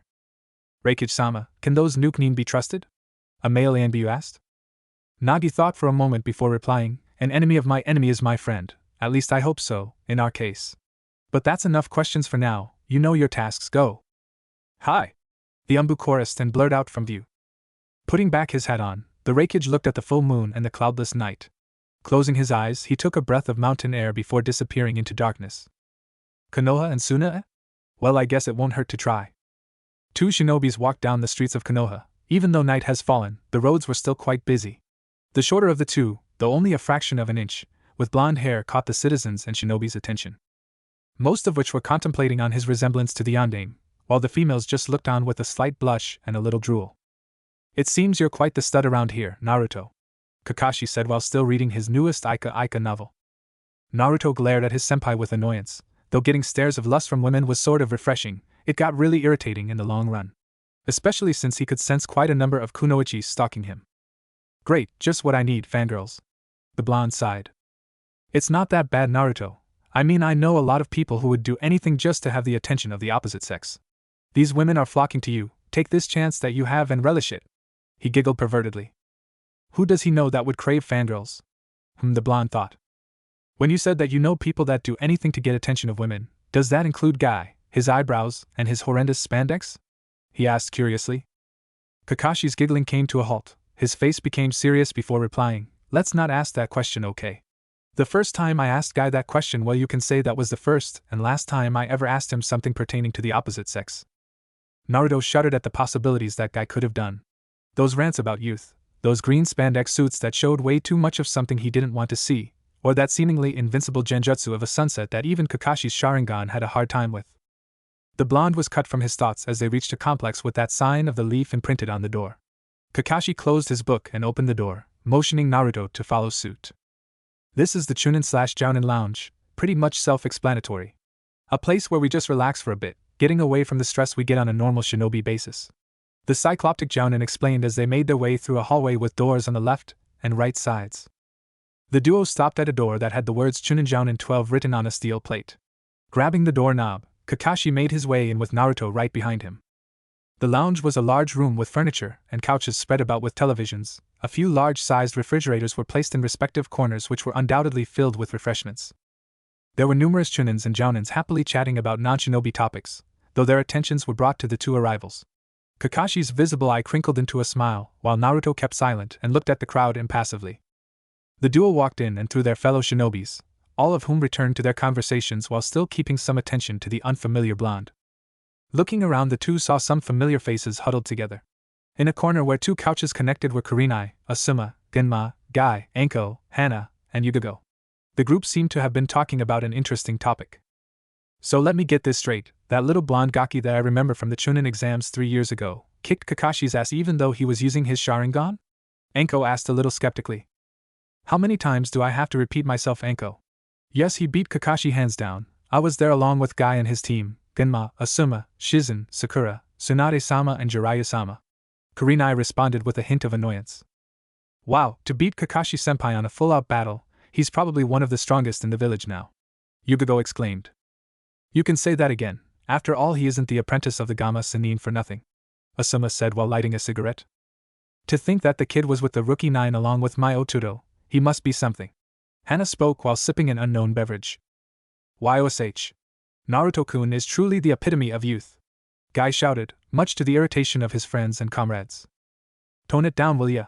This is a place to relax, and Kami, I really need it, Kakashi said while making his way towards the group. Ah. Kakashi, we were just talking about the bout you had with Naruto. It's probably going to be the talk of the village for a while, Genma said while chugging down a beer. What's going to be the talk of the village? Naruto asked, making his presence known. The group turned to the blonde teen. Most of them smiled and greeted him, while the ones who hadn't seen him yet stared on, namely Yugogo, Anko and Hana. Kami-sama, from cute brat to a lean, sexy stud, Anko thought while daydreaming of fantasies that only she was capable of actually doing. Calm yourself, girl, he's just Kakashi-senpai's student. Sure, he's handsome, sexy, and built with a nice body that I'd like to stop. Stop right there, Yugogo thought, unconsciously breaking the sake bottle she had in her hand. Control yourself, Hana. He's just hot. Wait. What am I thinking? But yes, he's so argh. Hana chugged her drink quickly while her thoughts were in conflict. They're talking about how you kicked my ass in a full-out spar during your Jonin promotion, Naruto, said Kakashi. The moment those words left the silver-haired Jounin's lips, the room became quiet as the Chunins and Jounins turned their gaze to the blonde teen, who was a little unnerved by the stares. Naruto quickly sat down next to Hana, much to her pleasure and frustration, hoping to avoid the looks that the other neens were giving him. Well now, pass me some sake, Guy. We need to celebrate my student's success, Kakashi stated as he sat down in a chair opposite to the couches. Guy nodded his head while taking out 3 sake bottles from a near refrigerator and a few saucers. The moment the sake was put on the table, the room came to life once again as the neens started to converse with each other once more. Naruto sighed as the tension broke down, taking one of the saucers which he filled with sake. The others seated around him raised an eyebrow in question. Are you sure you can drink, Naruto? Asuma asked, his question reflecting the others' thoughts. His question was answered as the blonde quickly downed the sake like a pro. Setting down his saucer, he filled it with more sake before replying, I started to drink about 1.5 years ago. Jiraiya-sensei told me that if I'm old enough to hold my ground in the shinobi world, then I should be old enough to drink. The others accepted his answer and took a drink themselves, each of them talking about the happenings in Konoha and in their personal lives. Naruto was stuck having a little interrogation by Anko, to which was stopped by Kurenai, Yugogo and Hana before things got out of hand. 2 hours passed and the room was nearly empty except for a few Jounins and the group Naruto was currently hanging out with. Well, I think we should call this a night, Genma said while raising himself shakily, obviously drunk. Hey Genma, think you can help me with those two? Kakashi said a little tipsy, pointing to a smashed Asuma and an unconscious Guy. Alright, he irritably replied. That leaves Naruto with the women, just like I planned. Hataki, you genius bastard you. The silver-haired Jounin snickered. The 2 Jounins picked up their friends and bid farewell to the group, leaving Naruto with 4 intoxicated kunoichis. The blonde's sweat dropped at the sight before him. Anko was red in the face and could barely keep her eyes open. Hana was asleep while talking about doggy style with the spiky-haired blonde, to which Naruto didn't understand that it was him that she was referring to, and Yugogo was staring at him intensely while swaying a bit in her seat. His eyes looked to the remaining kunoichi, Yuhi Kurenai, who seemed to be faring better than the others, despite being tipsy. Are they going to be alright, Kurenai-san? Naruto asked, referring to the 3 drunken kunoichis. The red-eyed beauty looked at her friends before giving a sigh. I knew that this would happen. So what do we do now? He asked. Well, can you do me a favor and bring them to my apartment? That won't be a problem, but where do you live? I'll give you the directions as we go, though it's not that far from here, only a few blocks, she said while cautiously standing herself up. Naruto offered her his hand, to which she was grateful for. As he got a good grip, he lifted her into a bridal-style hold, much to the embarrassment of the kunoichi. What are you doing? She asked in surprise. You seem to be a bit out of it right now, Kurenai-san. Plus, if I carry you, things would go a lot quicker than walking around being tipsy, Naruto responded. Kurenai took a moment, but nodded her head, accepting the answer in gratitude. After all, she really couldn't do much with her drunken state. Plus, his body feels so warm and comfortable. She was brought out of her musings as she heard an audible pop. Looking behind the blonde, she spotted 3 Kagebunshin, each carrying one of the passed-out kunoichis. Naruto looked at his clones before giving them a mental command. The clones nodded and all of them jumped down an open window. Naruto and company were jumping on top of rooftops that seemed a bit familiar to the blonde. He shook his head and marked it as coincidence as he rushed to the directions Kurenai gave him. Turn right at the next rooftop and it should be the large apartment complex 2 blocks away from the Hokage Tower, she said while enjoying the night breeze as Naruto carried her to her abode. The blonde complied and headed towards the mentioned direction. As he reached his destination, he abruptly stopped and stared at the complex wide-eyed. This is my apartment complex, he thought in surprise. He was jolted out of his thoughts by a pinch from Kurenai.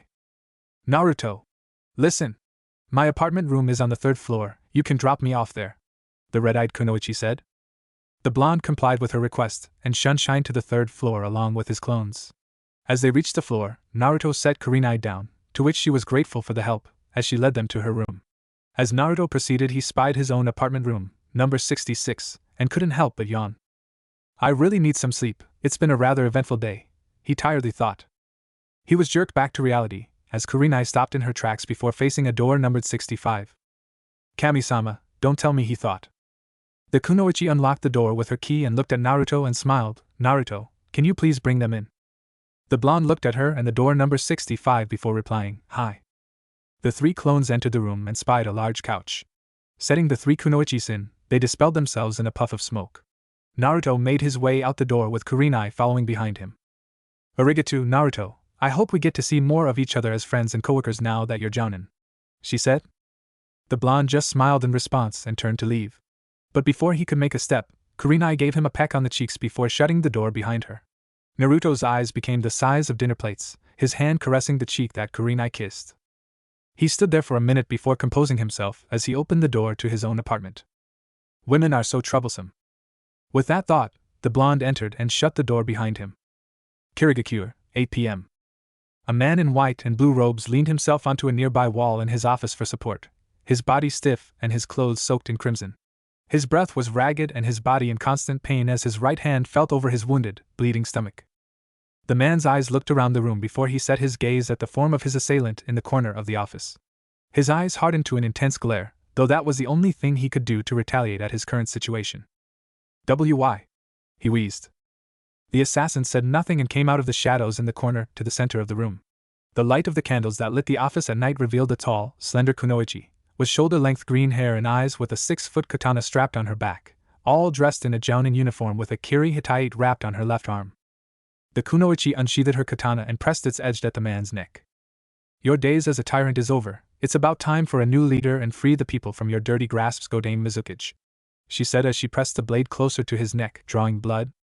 The Mizukage's eyes widened slightly as his breath became wheezes for air. His body shifted in the direction of the assassin, and hardened his gaze at her. His hands clenched to a tight fist as he viewed the kunoichi in disgust. I should have killed all of you. You and the Kiri Shinobigatana Shishinin Shu. I should have destroyed you all and those accursed Kekai Genkai clans years ago. The kunoichi was unfazed at his protests, and readied her katana to strike. Are those your last words, Godane? The Mizukage opened his mouth to speak but was stopped as the long katana impaled him through his heart. His eyes looked to the kunoichi in mild shock as he coughed out blood onto the wooden floor. The female Jonin looked at the man's twitching body before she twisted her blade while it was still inside him, earning her a small gasp as the Godame slumped against the wall, dead. That was a rhetorical question, my dear Godame-sama, she whispered sarcastically. The green-haired Jonin pulled out her blade from the corpse, letting it collapse to the ground. With a quick flick of the wrist, she disposed of the excess blood on her blade before cleaning off the rest with a cloth from her pouch. She surveyed her sword for a moment before sheathing it back. Don't you think that was a little sadistic there, Mahiro-chan? A masculine voice spoke from behind. The said kunoichi turned around and spied a tall, feminine male shinobi dressed in standard Kiri Jonin clothes, basically almost the same as Konoha's, with a shorter but larger sword strapped on his back. He should have suffered more than that for what he put Kirigakure and our people through, Hirokun, she replied as she took out the hat of the Mizukage from one of the desk drawers and put it on. Hiro had a small smile at his lips as he walked towards the Kage's desk. So what are your orders, Mahiro-chan? Or should I say, Rokudame Mizukage? Mahiro looked out to the village through one of the windows. She smiled at the wondrous sight of the village at night, but quickly frowned at the poverty of its citizens. Gather all available ninjas in the village for a meeting. Tell them that there's a new Mizukage calling the shots, she said while still staring down at the village. First the leader of the Kiri no Shinobigatana Shishinin Shu, and now the leader of the village. You always were the type of person to take charge. Hiro chuckled before disappearing in a puff of smoke. Mahiro smiled slightly as she continued to gaze at the nightlife of Kirigakure with one thought. I will make this village prosperous as it once was, soon, Sensei, very soon. Next day, Konoha, 6 a.m. Naruto abruptly woke up to the sounds of a loud beeping from his alarm clock. He squinted his eyes at it and looked at the time before destroying the clock with a chakra-enhanced fist. It's only 6 o'clock, still plenty of time to sleep, he thought groggily. With that happy thought, the blonde slumped down his head onto his pillow and fell back asleep. After 10 minutes, Naruto was once again woken up, this time by the sound of knocking on his door. He grudgingly stood up from bed and put on his pants before greeting his visitor.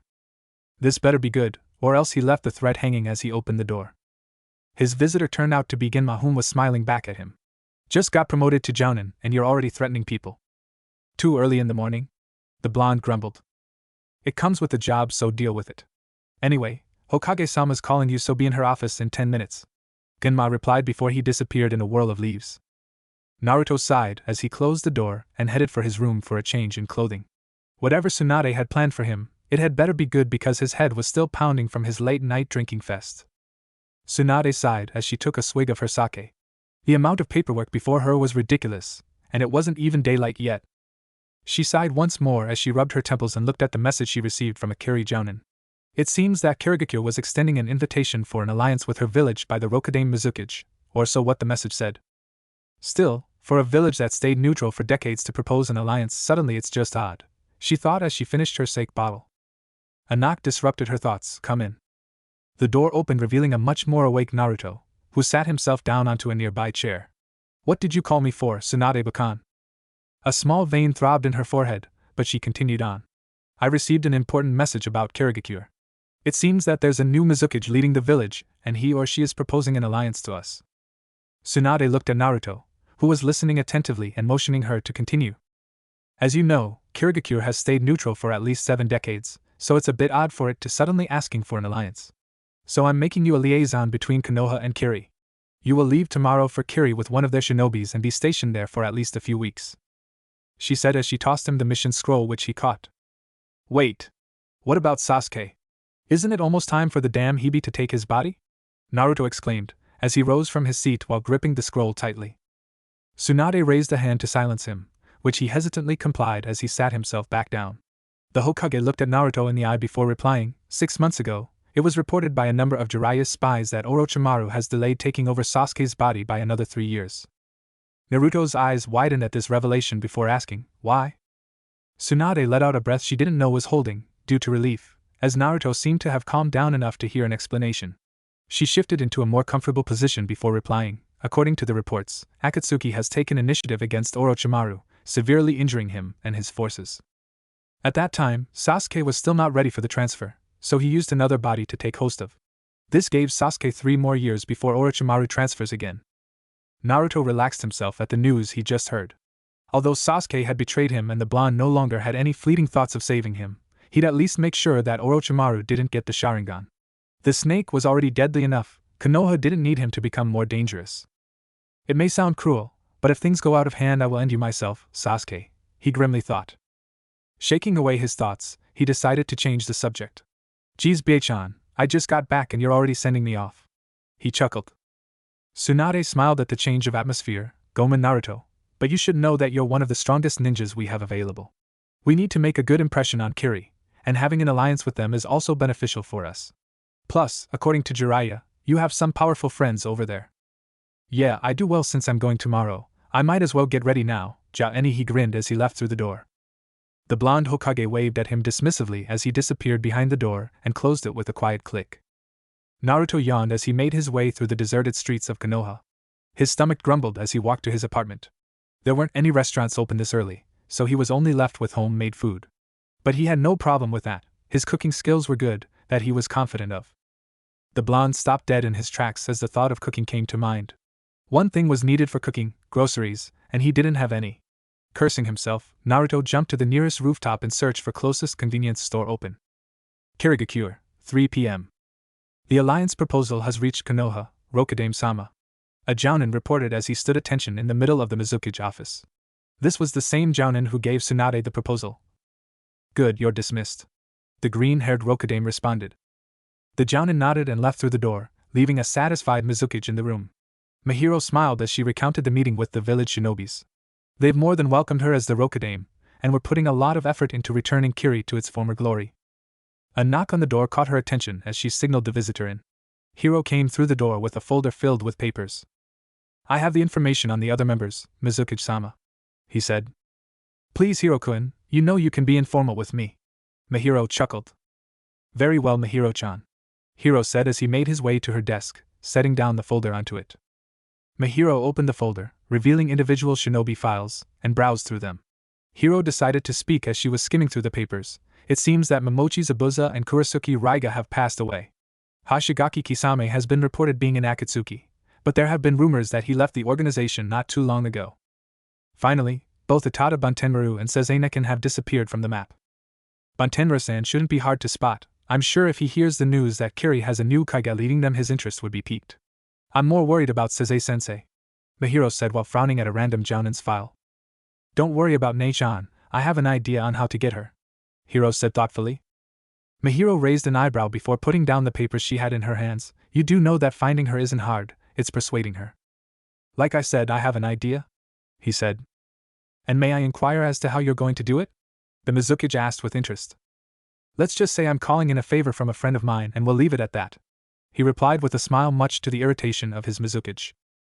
Mahiro pictured herself lunging at him and beating him with a blunt kunai, but pushed those thoughts aside. I'll let it slide this time, Hiro-kun, but watch yourself. This caused Hiro to pale slightly while laughing nervously at the glare he was getting from his leader. Well then, moving on. I want you to go to Konoha to bring back a liaison shinobi that will be staying with us for a while. We can't afford to screw this up. We need an alliance with Konoha to increase trade for the village. That good-for-nothing Godame damaged our economy badly, and we need every help we can get, she said to him. Hiro nodded in response. When do I leave?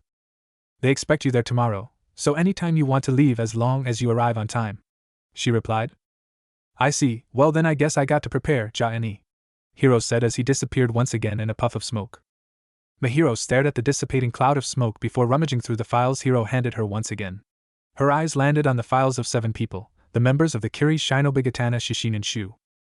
2 assured members with myself included, 1 is a maybe, 2 are questionable and the other 2 are dead.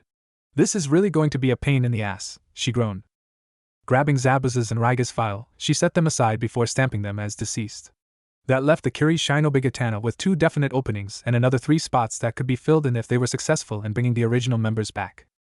Buntenmaru wouldn't be hard to get back on their side as the only reason he left was because of the Godame. It was Kisame and Seize that were worrying her. Both were undoubtedly the 2 of the 3 strongest members, Buntenmaru as the 3rd. The only reason that Mahiro was in command of them were because of her strategic and leadership skills. The green-haired Rokudame was too focused on the papers before her that she didn't notice the form of Jiraiya leaning on one of the walls. The Gamma Sennin, seeing her distress, decided to expose himself. You just started being Mizuki and you're already drowned yourself with paperwork. You're too much of a workaholic, Mahiro-chan, he said as he made his way to the Kage's desk. The Rokudame's head quickly jolted upright in surprise, and in one quick motion, she dropped her papers and unsheathed her sword, pointing it at the Sannin. It's just me, calm down, he said, seemingly unfazed. Mahiro, who composed herself from her initial shock, took a good look at the shinobi in front of her before her eyes widened slightly. Jiraiya-sama? The one and only, he exclaimed as he pumped his fist to the air. Gomen! I thought it was an intruder. She grinned sheepishly as she sheathed back her sword and relaxed in her chair.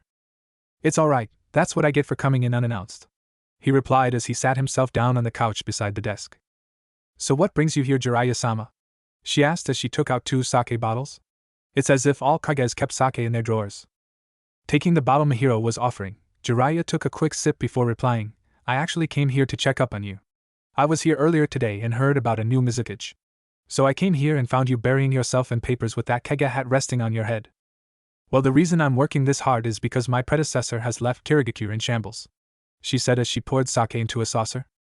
Yeah, the Godame was nothing more than a greedy bastard, always looking out for himself and using his position to get what he needs. I'm surprised that Kiri lasted 10 years with him as Mizuki, he replied. That's why I need to work fast enough to get this village back on its feet. We don't know how long we can last with our current economy, that's why we've sent an alliance proposal to your village, she stated as she downed her saucer. Still, you didn't have to take everything all at once. I mean, you could have sent the proposal to Konoha tomorrow or later on instead of worrying about it now. Trust me, you'll live longer with less stress. the Sannin said. Well, what's done is done. After all, we need all the help we can get as soon as possible. Anyway, Jiraiya-sama, I was going to ask for your aid later on this week, but luckily you're here now, so I can cut to the chase. Can I ask you for a favor? Mahiro asked as she threw away her sake bottle. Go on, he replied as he motioned his hand. Your spy network covers every single country, shinobi or not, am I correct? She asked inquisitively. Jiraiya only nodded in response, trying to see where this is going. I was wondering if you could find some people for me, she said as she handed him 3 sets of files. Jiraiya took the files and looked through them, his eyes slightly widened. You want to reassemble the Kiri Shinobi Katana? Hi. Itada Buntenmaru, Hashigaki Kisame, and Murakama Seze. Those 3 were vital members to the Shishinin Shu, and as of now we have no leads on them. Though Buntenmaru-san would be easy to find along with Seze-nekin, we don't have enough manpower to look for them because we're preoccupied with reforming Kiri. She explained. The Sannin pondered for a moment before replying, so you need me to find them because I can cover basically almost every country efficiently and quickly. That about sums it up. But don't confront them, I only want their locations, she stated while giving a thoughtful look. Jiraiya raised an eyebrow, so you're going to fetch them yourself? Mahiro nodded in response, hi. It would be best if they hear from another member of the Shinobi Katana. What about Seze? She's going to be the most problematic even with you or Hiro, the Sannin asked. The Rokudan just smiled as she replied, Hiro-kun says that he has an idea of how to get her back, and I say we trust him. Jiraiya just stared at her for a moment before he smiled. Good old Hiro. He chuckled. Jiraiya gulped down his sake before throwing it away.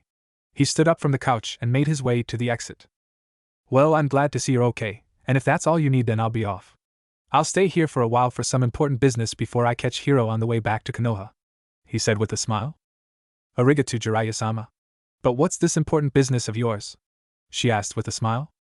The Sannin opened the door and looked back to Mahiro with a mischievous grin. Research, what else? Mahiro's eyebrows twitched as she watched the door close. Female indignation welled up inside of her as she clenched her fist and gritted her teeth. Pervert. Konoha, 7 p.m. Naruto walked towards the direction of Ichiraku for a well-earned meal after rigorous training. He massaged his left hand as memories of his spar with Guy came into mind. Although he was now stronger than him and was more than capable of beating him in a straight battle, doesn't mean that the green-clad Jonin couldn't do some extreme damage. I just had to catch that 5 gates empowered kick, didn't I? He thought sarcastically. He entered Ichiraku and was greeted at the sight of 3 familiar faces and a rather large dog eating at a nearby table. Naruto approached the table silently with a small smile on his face. How's it going, Kiba, Shino, Hinata and Akamaru? He asked. The members of Team 8 abruptly stiffened before each turning their heads towards the blonde. Naruto just smiled in response while giving a small wave at the team's silence. Kiba was the first to break the silence. Naruto. How's it going, man? Gone 3 years and look at you. Akamaru barked happily along as if giving his own greeting. I could ask the same of you. Nice jacket, by the way, he replied while pointing to the leather jacket Kiba now wore.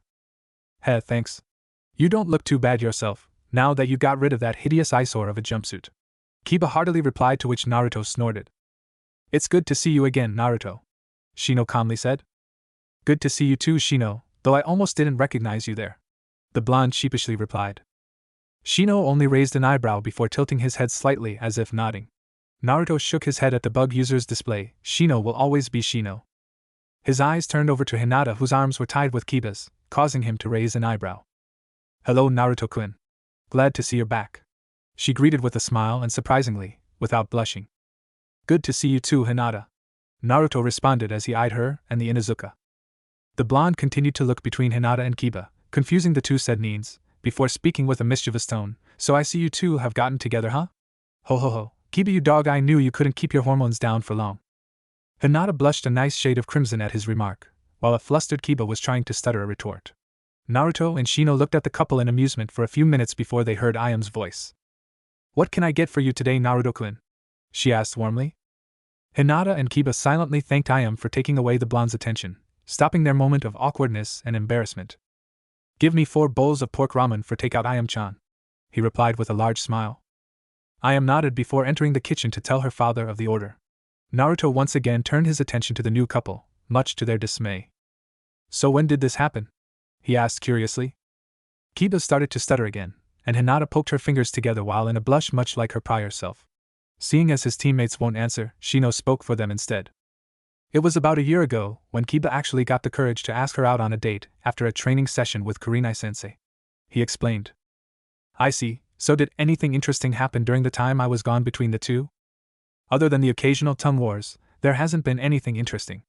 Although there was a time where Kiba fell over Hinata, putting both of them into a compromising position in the presence of Hayashi-sama. He said in a monotone voice. How did you know that? Kiba shouted incredulously while pointing an accusing finger to his friend as Hinata's blush grew darker. Shino raised his right index finger and held it out.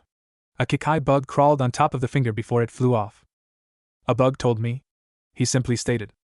The Inuzuka's face became flustered again as he sputtered, You were spying on us? I was only doing it so I can check up on you too, he replied. Naruto chuckled at their bickering. Shino seemed to have adopted the Nikki role in the group. Though with Kiba and Hinata, teammate needed a big brother, and the Aburames seemed to be the best choice.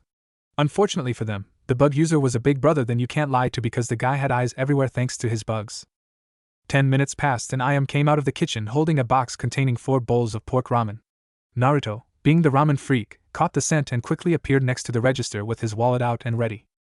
That's about 200 yen, Naruto-kun. She smiled as she handed the blonde his order. Naruto happily accepted his order and handed the payment over to Ayam. I'll see you all later, he yelled as he turned to leave. Alright, see ya, Naruto, Kiba said as Akamaru barked alongside him. Shino nodded and Hinata waved at him along with Ayam. Naruto smiled in response as he left the restaurant and headed home. Something told him that tomorrow was going to be interesting, and when he had these feelings it always tended to be true. The Jinchuriki looked at his ramen order as hunger claimed him. Naruto pushed all other thoughts to the side as he increased his pace to his apartment. He hoped to get inside before Kurenai or any of the other kunoichi spots him enter the room next to the Kurenais. He didn't need Anko barging in his apartment trying to sodomize him at this time of night, or any time at all. Nope, he didn't need any hot women barging in. Nope, not him hot women.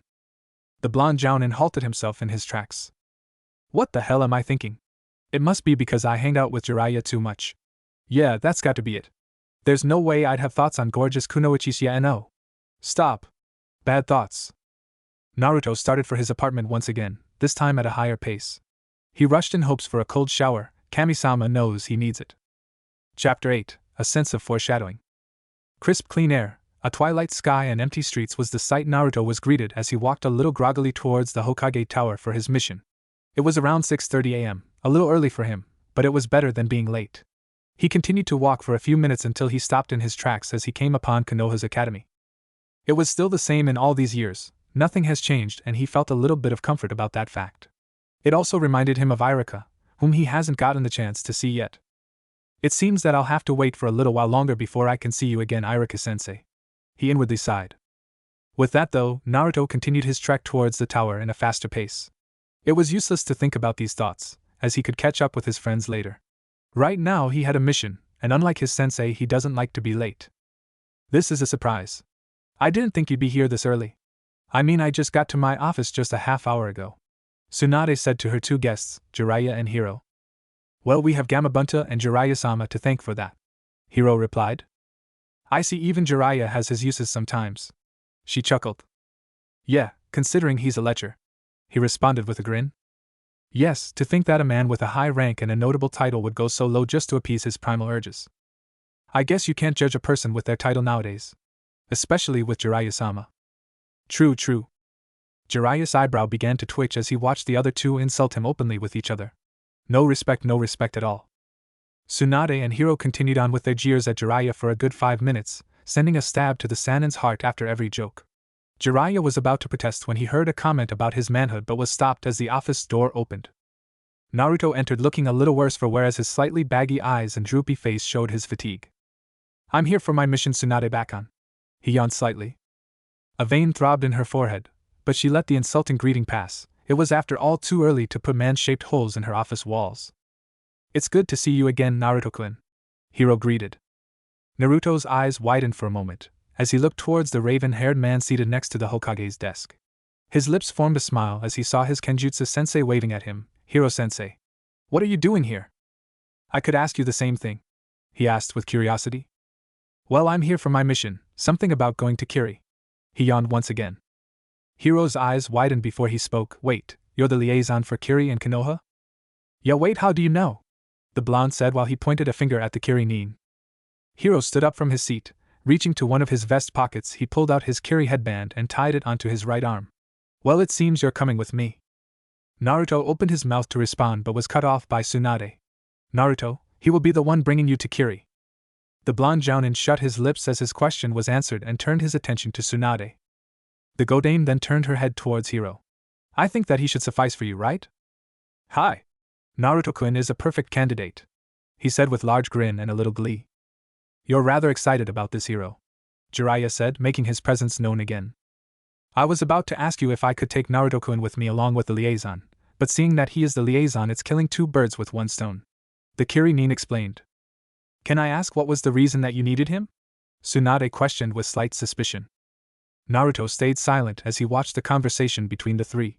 Though he inwardly groaned as he sensed Tsunade's suspicion and doubt of Hiro's motives that included him, she could be too much of a mother hen at times. Naruto has a gift with people, as you know. It seems that he can change other people's perspectives and can bring them to his side. I was hoping if he could do that to a very dear person of mine, Hiro explained with a sad tone at the end. Tsunade looked at him in understanding. She was after all one of the people the blonde was able to change for the better. Jiraiya, however, had his eyes the size of a raisin as he slowly came to a realization of what he was implying. Seze the Sannin said in an almost whisper. Hiro nodded sadly, leaving the two blondes, Naruto and Tsunade, confused on what was going on. Jiraiya closed his eyes as he pondered on the new information. Naruto could definitely help, being the passionate and kind-hearted man he was. After all, he did work wonders with Tsunade. And his student wasn't a pushover either, as he could now probably hold his own against any of the Kiri Shinobigatana if things get violent with their other members, though he hoped it wouldn't come to that. Jiraiya opened his eyes and gave out a sigh as he massaged his temples. Like Hiro said, Naruto was the perfect candidate for this mission, strong and charismatic to a fault. But if Seze is involved... Listen, whatever Hiro-sensei needs help on, I'll do it. We can call it payment for teaching me, Naruto said, breaking the tension in the air. But Swanda spoke but was cut off by Naruto. I accepted this mission, Bakan, and I never go back on what I take. That is after all my Nindo, he said with a tone of finality. The Gama Sannin looked at his apprentice and smiled. Determination was one of his strong points. It always was and will be. Though he would soon be dealing with one of the strongest members of the Kiri Shinobigatana, if what Hiro said was true, then Naruto may have bit more than he can chew.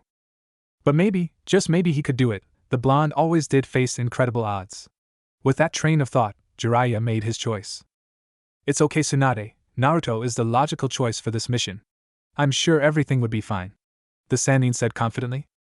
Tsunade looked to Jiraiya questioningly. Seeing the Gama Sannin's seriousness, she nodded to her teammates' reassurance on her surrogate little brother. It doesn't matter if Naruto was stronger than Kakashi, that didn't mean that she couldn't still be overprotective. But if Jiraiya's confident about his decision, then it should be alright. It should. Alright, Naruto, go to the west gate in half an hour, be ready by then. Hi. I'll see you in half an hour, Hiro-sensei, Naruto said as he disappeared in a puff of smoke. A moment of silence passed as the smoke dissipated into the air. Jiraiya sat himself before Tsunade's desk and motioned Hiro to do the same, to which Kiri-nin complied. Now, care to elaborate on what else you needed from your former, and my current student? Jiraiya asked. Hiro sighed as he saw Tsunade's attention focused on him as well. Her eyes were staring intensely as if she was interrogating him. He straightened himself up and made himself comfortable before he opened his mouth to reply. This was going to be a long 30 minutes. Food check. Weapons check. Reading material damn where I check. Clothes check. Naruto carefully packed all his necessities into separate bags and sealed them inside a scroll. He liked to pack heavy but travel light. It was a habit that he picked up ever since learning the basics of sealing from Jiraiya. Though he can't call himself a master of seals, or even a competent user, he was satisfied with his current knowledge. It served his needs well. The blonde looked at the clock that read 7 o'clock. Cursing under his breath, he stuffed the scroll that contained his belongings in his vest pocket and bolted out of his apartment. He threw the front door open and slammed it shut and locked in the same second. As he rushed for the west gate, he failed to notice a silver-haired shinobi in the hallway whom was staring intently at the blonde and the room he came from. A mischievous glint came to Kakashi's eye as he looked at Naruto's apartment, which was directly next door to Kurenai's. Naruto, living next door to one of the most famous ice queens of Konoha. I never expected that. Oh, the amount of blackmail I could have. You are a bastard, Hataki. He inwardly smirked. What are you doing here, Kakashi? The copy-nin turned around to see Kurenai looking at him with slight confusion. Kakashi quickly racked his brain for an answer. What was he doing here in the first place? Ah. Hokage-sama has a mission for you, Anko and Genma. She needs you in her office in an hour. He quickly said in a nonchalant tone. Kurenai nodded and muttered a thanks before entering her apartment. Kakashi watched as the door closed completely before letting out a sigh. The Genjutsu mistress always had a short fuse in the morning, and he didn't want to be in the receiving end of her wrath when she explodes. He experienced it once, and it wasn't something worth repeating. With that thought, the Sharingan wielder jumped to the rooftop of the bordering building and headed for home. There was little use in pondering these thoughts when he had a new Ika to finish. Naruto arrived at the west gate and saw Hiro, Jiraiya and Tsunade waiting for him. He rubbed the back of his head and smiled sheepishly as he saw Tsunade's slight annoyance for his late appearance. Are you all packed, Naruto-kun? Hiro asked questioningly, seeing no bags on the blonde. Yeah, I got them packed in a scroll, he replied. Hiro only nodded in understanding. Naruto suddenly stiffened as he felt Tsunade's arms encircling him in a tight embrace. They stayed together for a minute before coming apart. Be safe out there, and don't always go into situations head-on like you always do, she said in a tone that befit a worrying mother. You worry too much, Pekan, Naruto replied, a little peeved at her overprotective nature. Jiraiya came up to him next and put a hand on his shoulder. Listen, Gaki, Kiri is still in the process of re-establishing itself, and from what Hiro said there are still some in Kirigakure that are loyal to the deceased Godame. So there's a high chance that you'll be forced to battle, and if push come to shove, don't be hesitant to use your Dijitsu. Naruto was about to protest but was stopped as the Sannin looked at him with a dead serious gaze. If things do go for the worse, then I will. But only on dire times. The blonde responded in a serious manner. That will do, said Jiraiya as he walked back to Tsunade, whom was leaning on the gate. Don't worry, I'll keep him in check and make sure he's a good boy, Hiro said, earning him a light glare from Naruto. The blonde Jonin took one last glance at Konoha, a small smile forming in his lips, but he was tugged from his moment of peace by Hiro. It's time. Yeah, Naruto said. With that last word, both Nins disappeared in a puff of smoke. It was an hour into the journey of non-stop high-speed traveling. Naruto looked to Hiro and was surprised when he looked barely winded. Then again he was a member of the Kiri Shinobigatana. Their trek continued on for another half hour, both in a comfortable silence. Hiro pushed extra chakra into his feet as leaped high into the air and looked in the direction of Kiri. Naruto looked at him with a questioning glance but shrugged it off as he continued. The Kiri Shinobigatana member smiled at the thought of home as he smelled the slightly salty air that told them that they were near the shores of Konoha. But his musings of home were cut short as he felt a chill in his spine. Stop right here, Naruto-kun, Hiro said as he landed onto a high tree branch. Naruto complied and landed onto a tree a few meters away, pulsing chakra to his feet to stick onto the wood. I need you to summon Gamabunta, the Kirinin said. Why? The blonde asked in confusion. We can make it to Kirigakure faster with Gamabunta than we can with our own 2 feet. With him, we can make it there before sundown, the Kirinin explained. Are you just giving an excuse just to be lazy? Naruto asked as he narrowed his eyes. Of course not, he said as he crinkled his eyes to a smile in a Kakashi-like manner. Though in the inside he wasn't as cheerful as his exterior. He had, after all, suddenly felt that something bad was about to happen, a sort of premonition. Though he wasn't the superstitious type, every time he got this feeling it always came true in the end, and that was enough for him to trust his gut feeling in times like these. Naruto, unaware of Hiro's inner thoughts, drew blood from his thumb as he went through seals for summoning. Kuchios no Jutsu. A large amount of smoke burst forth, hiding the blonde from sight. As the smoke fanned out into the open air, Naruto found himself on top of the boss of all toads, Gamabunta. What do you need, Gaki? He said in his raspy voice. I need you to take me to Kiri, and I need you to do it fast, the blonde said. What am I now, a royal carriage? First Jiraiya and now you two have no respect at all. The toad replied in a peeved tone as he puffed out smoke from his pipe. Gamabunta, please, Hiro asked in a serious and pleading manner. The toad looked at Hiro in the eyes and saw anxiety and a sliver of worry. Their staring match lasted for a minute before Gamabunta took another puff from his pipe. Fine. But there better be a good reason, he said, conceding to their request. Hiro smiled gratefully as he jumped up on Gamabunta's head next to Naruto. Make sure to get a good grip, because this is going to be a bumpy ride, the toad said as his hind legs ready for a jump. Before even getting a confirmation from Naruto or Hiro, Gamabunta took a leap into the air and headed for their destination at full speed.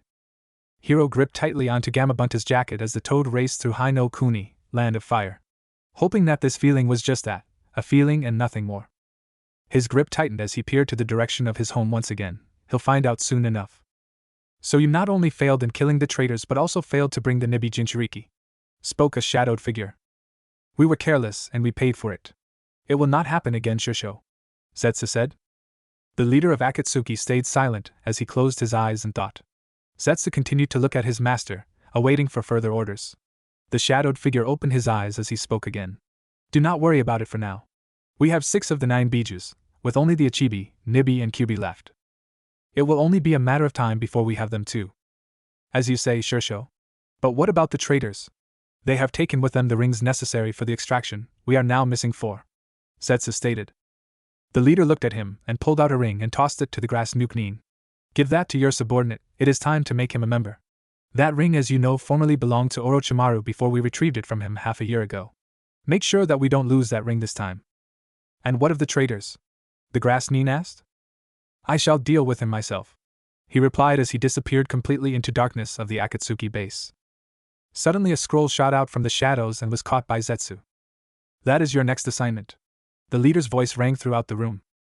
The grass Nuke-nin opened the scroll as he began to read. His eyes widened as he read the first few words.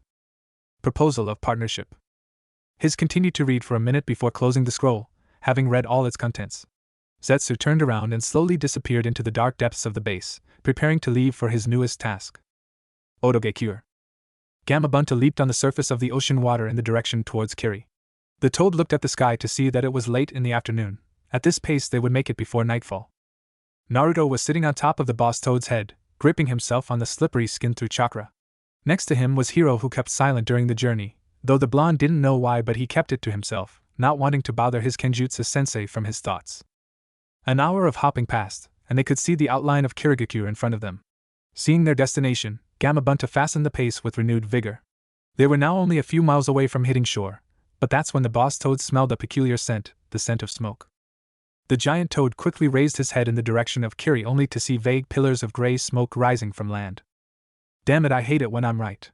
Hiro cursed as he saw the smoke originating from his village. Gamabunta, we need to land now, Naruto commanded with a hint of anxiousness. The boss toad ignored the blonde's rude attitude and complied as he took one last giant leap. Gamabunta landed onto the shore with a loud crash and a slight tremor. Naruto groaned. They just basically announced their arrival to possible enemy shinobis. Hiro, on the other hand, only dropped down onto the shores quickly.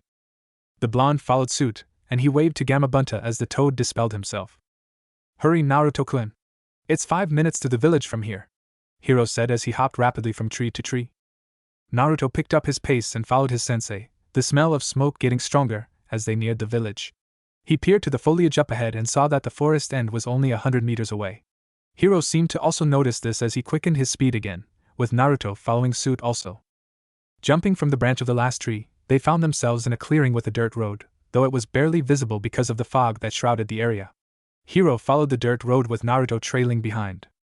The road was an uphill path that led to one of the 2 gates in Kirigakure if memory served him correctly, and as they got higher they were greeted by mist that continued to get thicker. The blonde Jinchuriki pushed some chakra in his eyes as he trudged forward, with the extra chakra giving him a slightly clearer view.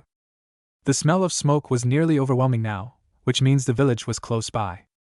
Naruto abruptly stopped as he found himself at the village entrance. Hiro was standing in the middle silently as he seemed to be transfixed by something.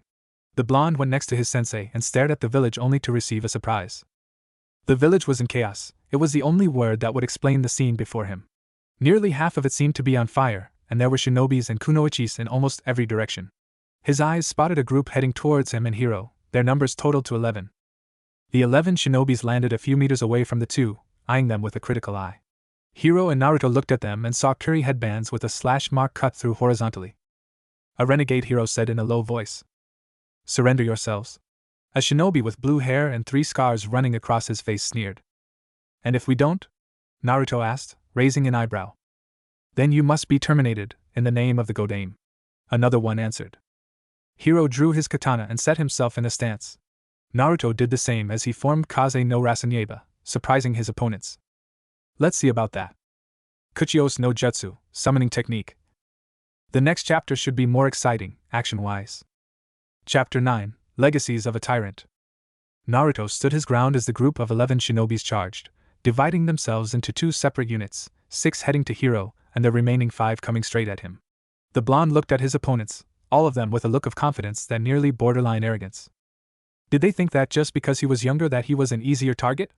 Naruto inwardly smirked at that thought. They would soon find out that underestimating him would be their last mistake. Taking the initiative, Naruto shined in front of the nearest enemy Nin, a middle-aged man that seemed to be the rank of Jonin as his uniform indicated. The sudden appearance of the blonde stopped the man in his tracks for a second, but that was enough. Before anyone could assess the situation, Naruto vertically swung Rasengan, splitting the Jonin in half. The remains of the corpse skidded on the ground for a few meters, due to the man's momentum prior to his death, and stopped a little ways away from the forest opening.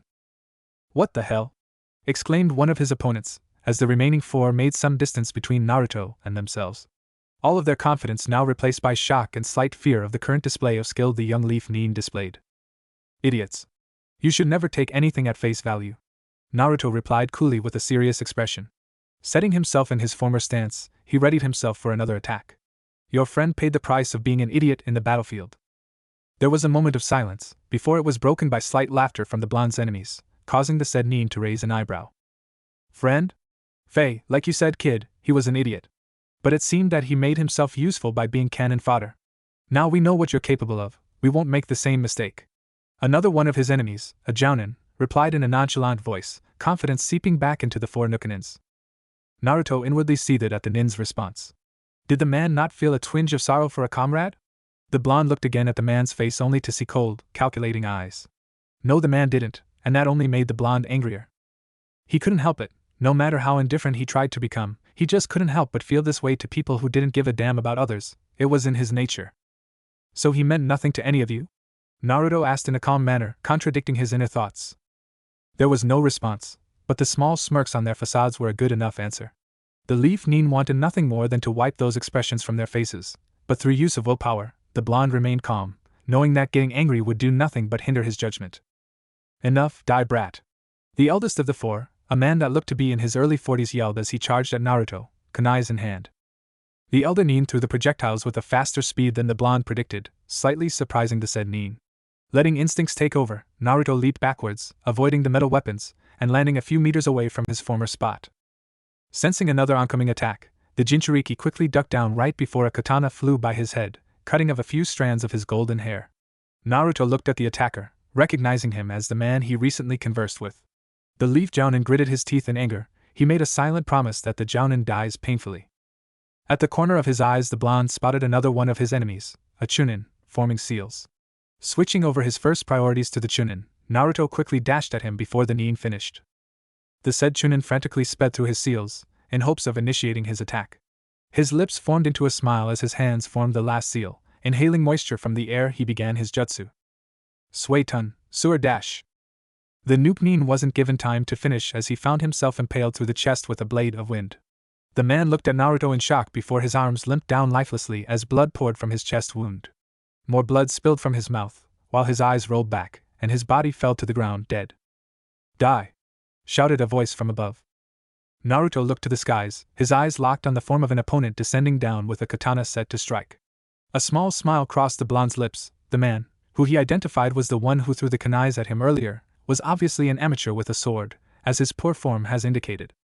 He sidestepped the attack and countered with an upward diagonal strike of his Rasengan, severing the man's head from his body. Naruto winced at the sight of his kill. A beheaded corpse was rather unsettling scenery after all. To left, he thought, taking his mind away from the headless Nin. The Jinchuriki surveyed the area, and saw no sign of his enemies. Naruto set himself in a defensive stance, waiting for his opponents to come to him. He wasn't disappointed as his senses picked up one of his attackers charging at him from his left side.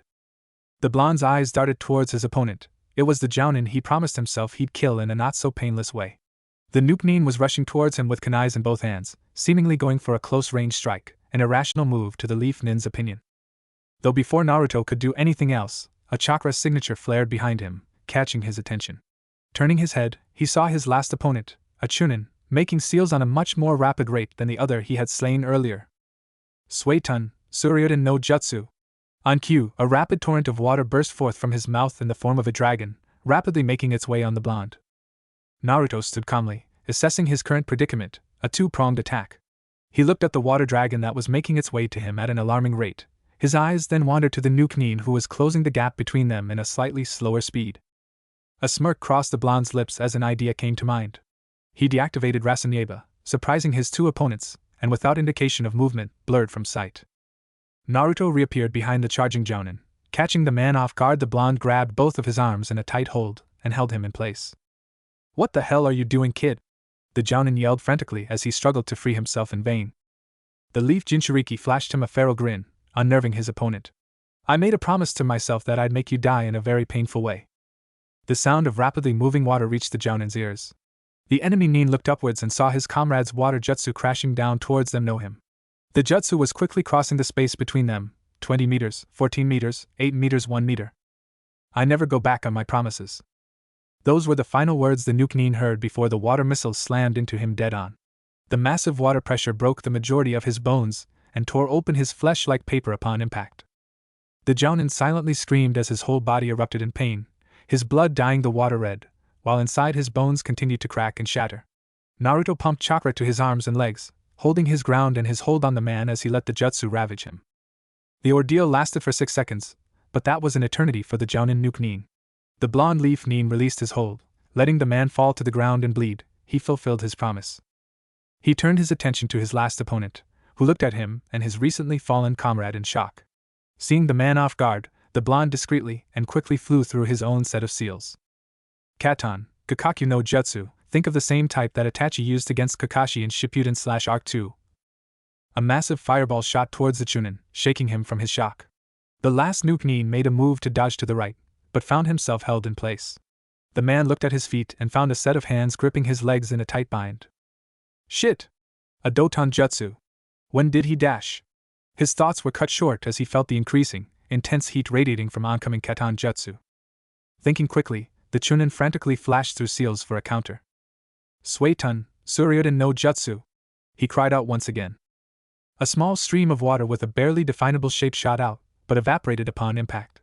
The nuke Nin gaped at the result, and inwardly cursed himself for not taking into account the lack of moisture in the air before he began his jutsu. From the other side of the flaming projectile, Naruto grinned as he heard the Chunin counter his jutsu in vain. He pumped more chakra than necessary to that jutsu, adding an extra kick to it. Add to the fact that the current jutsu was shot at a near distance from the target, evaporating all nearby moisture around the Chunin, making available water for Suetun scarce since there was no bodies of water near the vicinity. If there's not much water to combat his Katon Jutsu, then the man's Suetun Jutsu was useless, even with the elemental advantage. It was like trying to extinguish a forest fire with only one bucket of water. He silently thanked Jiraiya for pounding logic into him. The leaf Jinchuriki was cut from his musings as he heard a scream of agony in the direction of his enemy, which lasted for a few seconds before it died and was replaced by silence. Letting his jutsu disperse, he found the lifeless body of the Chunin covered in burns and a majority of his skin in ashes. Naruto took a moment, his eyes gazing over the 5 men he killed. Closing his eyes, he offered a silent prayer before leaving the scene to search for Hiro. The blonde spotted his Kenjutsu sensei a little ways inside the village, past the village gates, finishing off his share of opponents. No wait. Arg. He was done. Hiro took out his sword from the dead Nukanin's chest, letting the Nin fall lifelessly to the ground. With a quick swing, he expelled the excess blood from his blade before wiping it off on a piece of clothing that he tore off from one of his fallen enemies. Not bad for a warm-up, Hiro said as he sheathed his blade. Yeah, came a half-hearted reply. The Kirinin looked at his one-time student, and saw slight sadness in the blonde's eyes. Quirking an eyebrow, the older Nin examined his friend and saw a few blood stains on his clothing but no sign of inflicted wounds. Hiro's eyes softened in understanding. Was this the first time you killed Naruto-kun?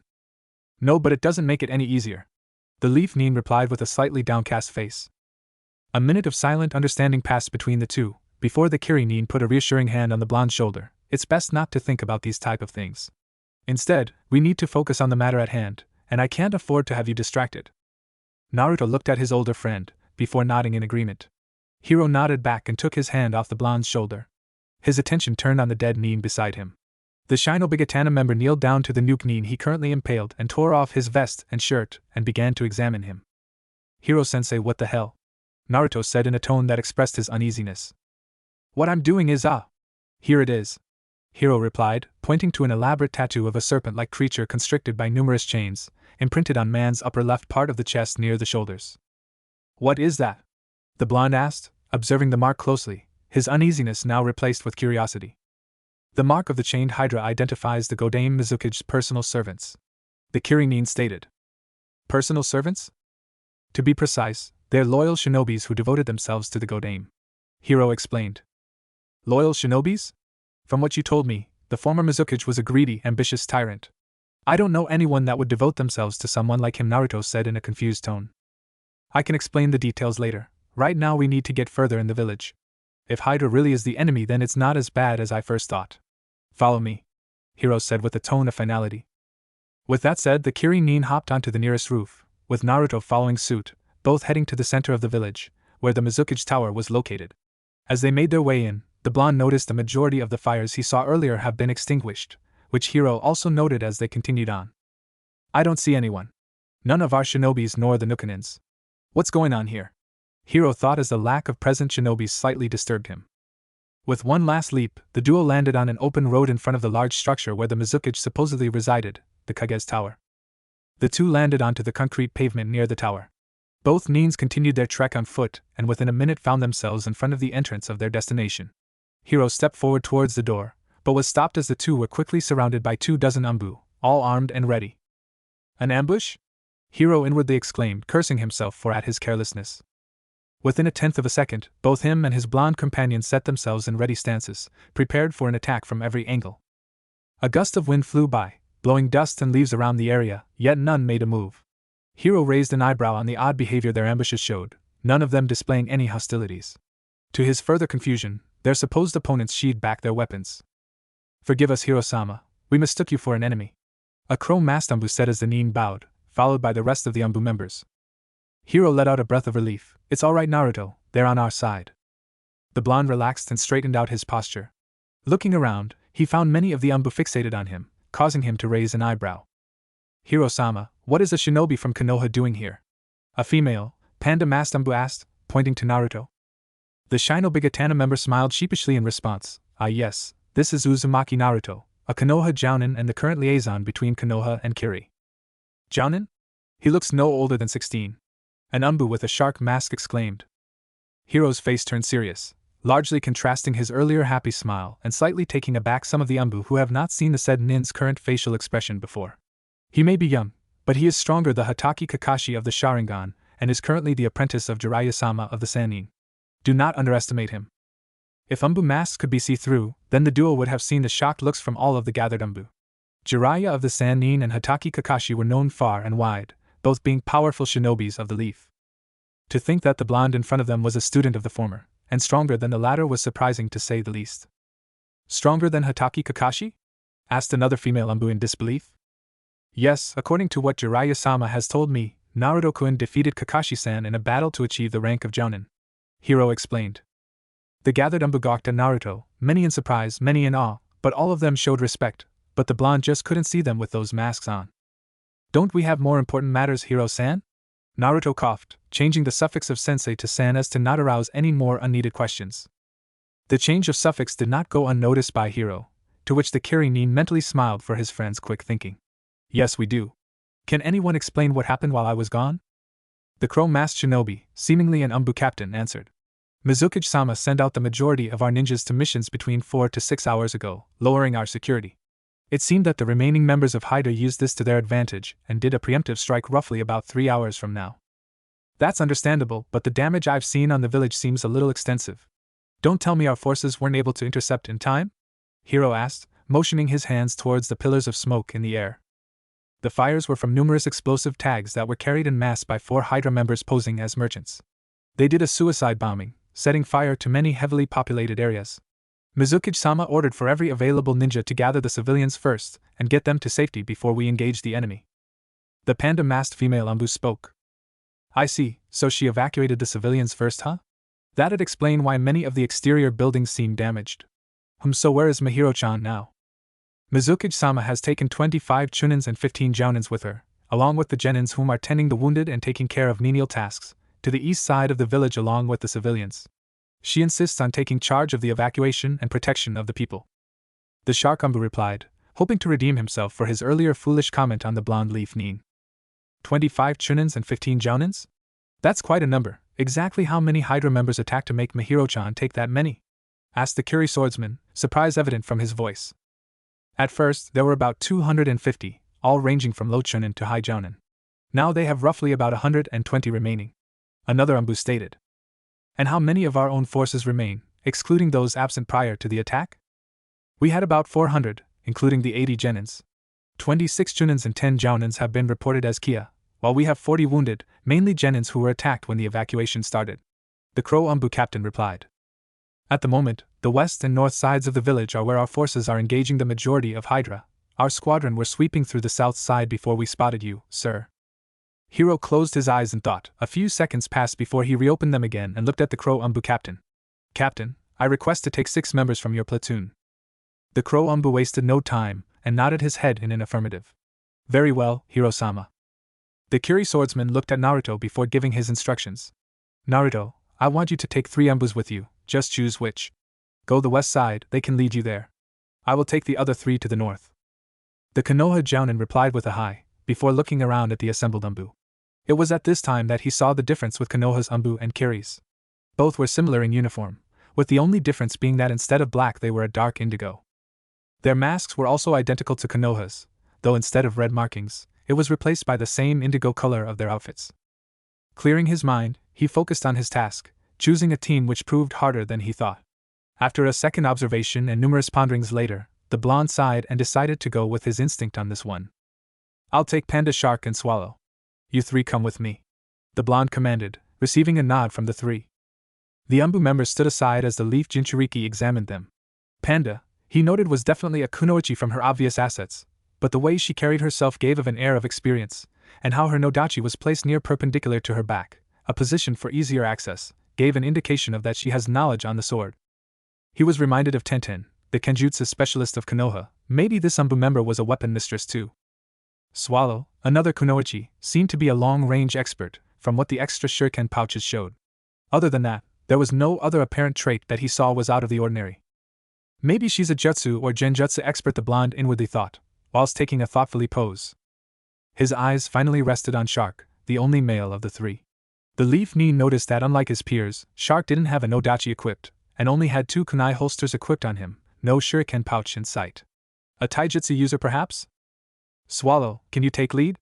Naruto asked. Hi was the answer he received.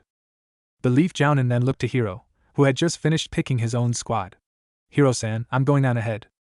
The Kiri swordsman only nodded in response. Receiving an affirmative, the group of 4 disappeared onto the rooftops, with Swallow up front and the rest following suit. Captain, when you're finished your sweep of the southern area, I want you to deliver a message to Mahiro-chan of my arrival, Hiro said to the Crow Umbu as he watched the 4 depart. Hi, Hiro-sama. Then I shall take my leave now. With that said, the Kiri swordsman disappeared, with his Umbu squad following behind. We're entering the west section now, Uzumaki-san, Swallow reported as they dashed through rooftops of untouched buildings. Naruto moved closely next to her, making the female Umbu blush slightly, though it couldn't be seen. The blonde could sense chakra flaring from numerous directions, indicating the use of jutsus, mainly northeast from his current position. Deciding to take charge, Naruto sped towards the nearest chakra signatures, with the 3 Umbu right behind him. Suetun, Hahanryu. Suetun, Suikoden no Jutsu. A massive blast of water shot forth, only to be countered with another force of water in the form of a shark. A large explosion of liquid soon followed, before the water subsided and cleared. 2 shinobis could be seen kneeling on the ground, both breathing heavily and covered in injuries from their current battle. On one side was a large, tall Jounin with a slash on his Kiri headband. The other Nin was also a Jounin, though a few years younger, and his headband didn't bear the mark of a nuke Nin. A little ways farther from the 2 was another battle, a Chunin and Jounin of Kiri, against unfavorable odds of 2 Jounin Nukanins. The Kiri Nin could hear the occasional clash of metal, and the sounds of jutsus being used not too far behind him, the only indication he had that his comrades were still alive. Damn it, we don't have anything to call for reinforcements, Kyuso, the Nin inwardly cursed. An familiar agonized scream pierced the air, filling the Kiri Nin with dread. His head turned in time to see his Chunin comrade, his friend, die at the hands of the enemy. His body falling to the ground as the enemy's kunai remained embedded into his heart, blood spilling freely from his mouth. The Jounin's eyes widened in shock before narrowing into a glare. Clenching his fist in anger, he rose and prepared to attack his friend's killer. Don't turn your back on the enemy, a rough voice behind him said. The Kiri Nin's head snapped back to the direction of his current opponent, only to be met with a fist. The chakra-enhanced strike slammed him to the concrete wall of a store, shattering the nearby display glass. The Nin groaned in pain and pushed his body to stand, but his efforts were in vain as he collapsed to the ground, his body reaching its limit from the ongoing battle with the Nukanins. Shit, I got careless. The fallen Nin clenched his right fist, anger and sadness clearly visible on his visage. I couldn't save you, Gojio, I'm sorry. Don't worry, you'll join your friends soon enough. The Nukanin laughed, as he slowly advanced towards the collapsed Nin, relishing his opponent's defeated form. The Nin shifted his head and glared at the larger man, his eyes showing cold fury, which only added to the man's laughter. Don't be angry at me. You should be angry at your friend for being weak, the Nukanin said as his hands slowly formed seals. A wicked grin crossed the man's lips as his hands rested on the final seal. You put up a good fight, but now it's time to die, punk. Sway. Katon, Karya Endin. A large jet of flames engulfed the large Nukanin, resulting in a screech of pain. The flames continued to ravage the man for a few seconds before it died out, leaving only a large, burned corpse. The last thing the fallen Jonin saw was a mop of blonde hair belonging to a shinobi dressed in blue with 3 whisker marks on the cheeks, before his eyes closed as unconsciousness claimed him. The Naruto's arrival caught the other 3 Jonin's attention, their eyes then shifting over to the charred remains of the Nukanin's comrade. The remaining loyal Kirinin, a kunoichi in her early 20s with long blue hair, breathed a sigh of relief as she realized the newly arrived Nin was an ally. Faye, just a kid, here I thought that the good-for-nothing Rokudame sent out the umbu. One of the Nukanins, a short, blue-haired man in his late 30s, said. Let's take care of the brat first, then we'll kill the bitch. The other Nukanin, a man with shaggy hair and of equal age, said as he pointed to the mildly injured Kiri Kunoichi, whom they were recently fighting. The two in agreement, leapt towards the blonde Jinchuriki, shurikens and kunais clutched in hand. Watch out! The female Jounin exclaimed, trying to run to the blonde to help, but her body jerked and forced her to the ground, as the wounds inflicted by the 2 Nukanins took its toll. Her heart sank as she saw the 2 Nukanins advance to the whisker-marked Nin, with the latter not taking any action. She continued to watch, all the while cursing herself for her helplessness. That's when she saw it. A flash of yellow and blue emanated from where the blonde stood, before disappearing as quickly as it came. The female Jounin squinted her eyes, momentarily blinded from the sudden flash of color. The 2 Nukanins came to view, but the blonde was nowhere in sight. Then, without warning, the 2 middle-aged Nins slumped to the ground, a pool of blood slowly forming on the concrete road. The kunoichi scanned the area for any signs of her savior, but found nothing. A dejected sigh escaped her lips. She didn't even get to thank him. Shaking her head, she tried to push herself up, but her wounds and exhaustion kept her from succeeding. She sighed again, realizing her efforts were in vain. A hand presented itself in front of her, momentarily surprising the female Kirinin. Turning her head, she looked at the handsome cerulean-eyed teen before her, the very same one she recognized had saved her and her teammate. She took the hand with gratitude, and with a slow but strong pull from the blonde, got back on her feet. Arigato, Naruto. Uzumaki Naruto, Jounin liaison from Konoha, he said with a small smile. The kunoichi raised an eyebrow in interest, before shrugging it off and setting it for a later time. Yuna Ice Jounin? Are you alright? Naruto asked sincerely. Before she could reply, 3 umbu members leapt down from nearby rooftops, landing right next to them.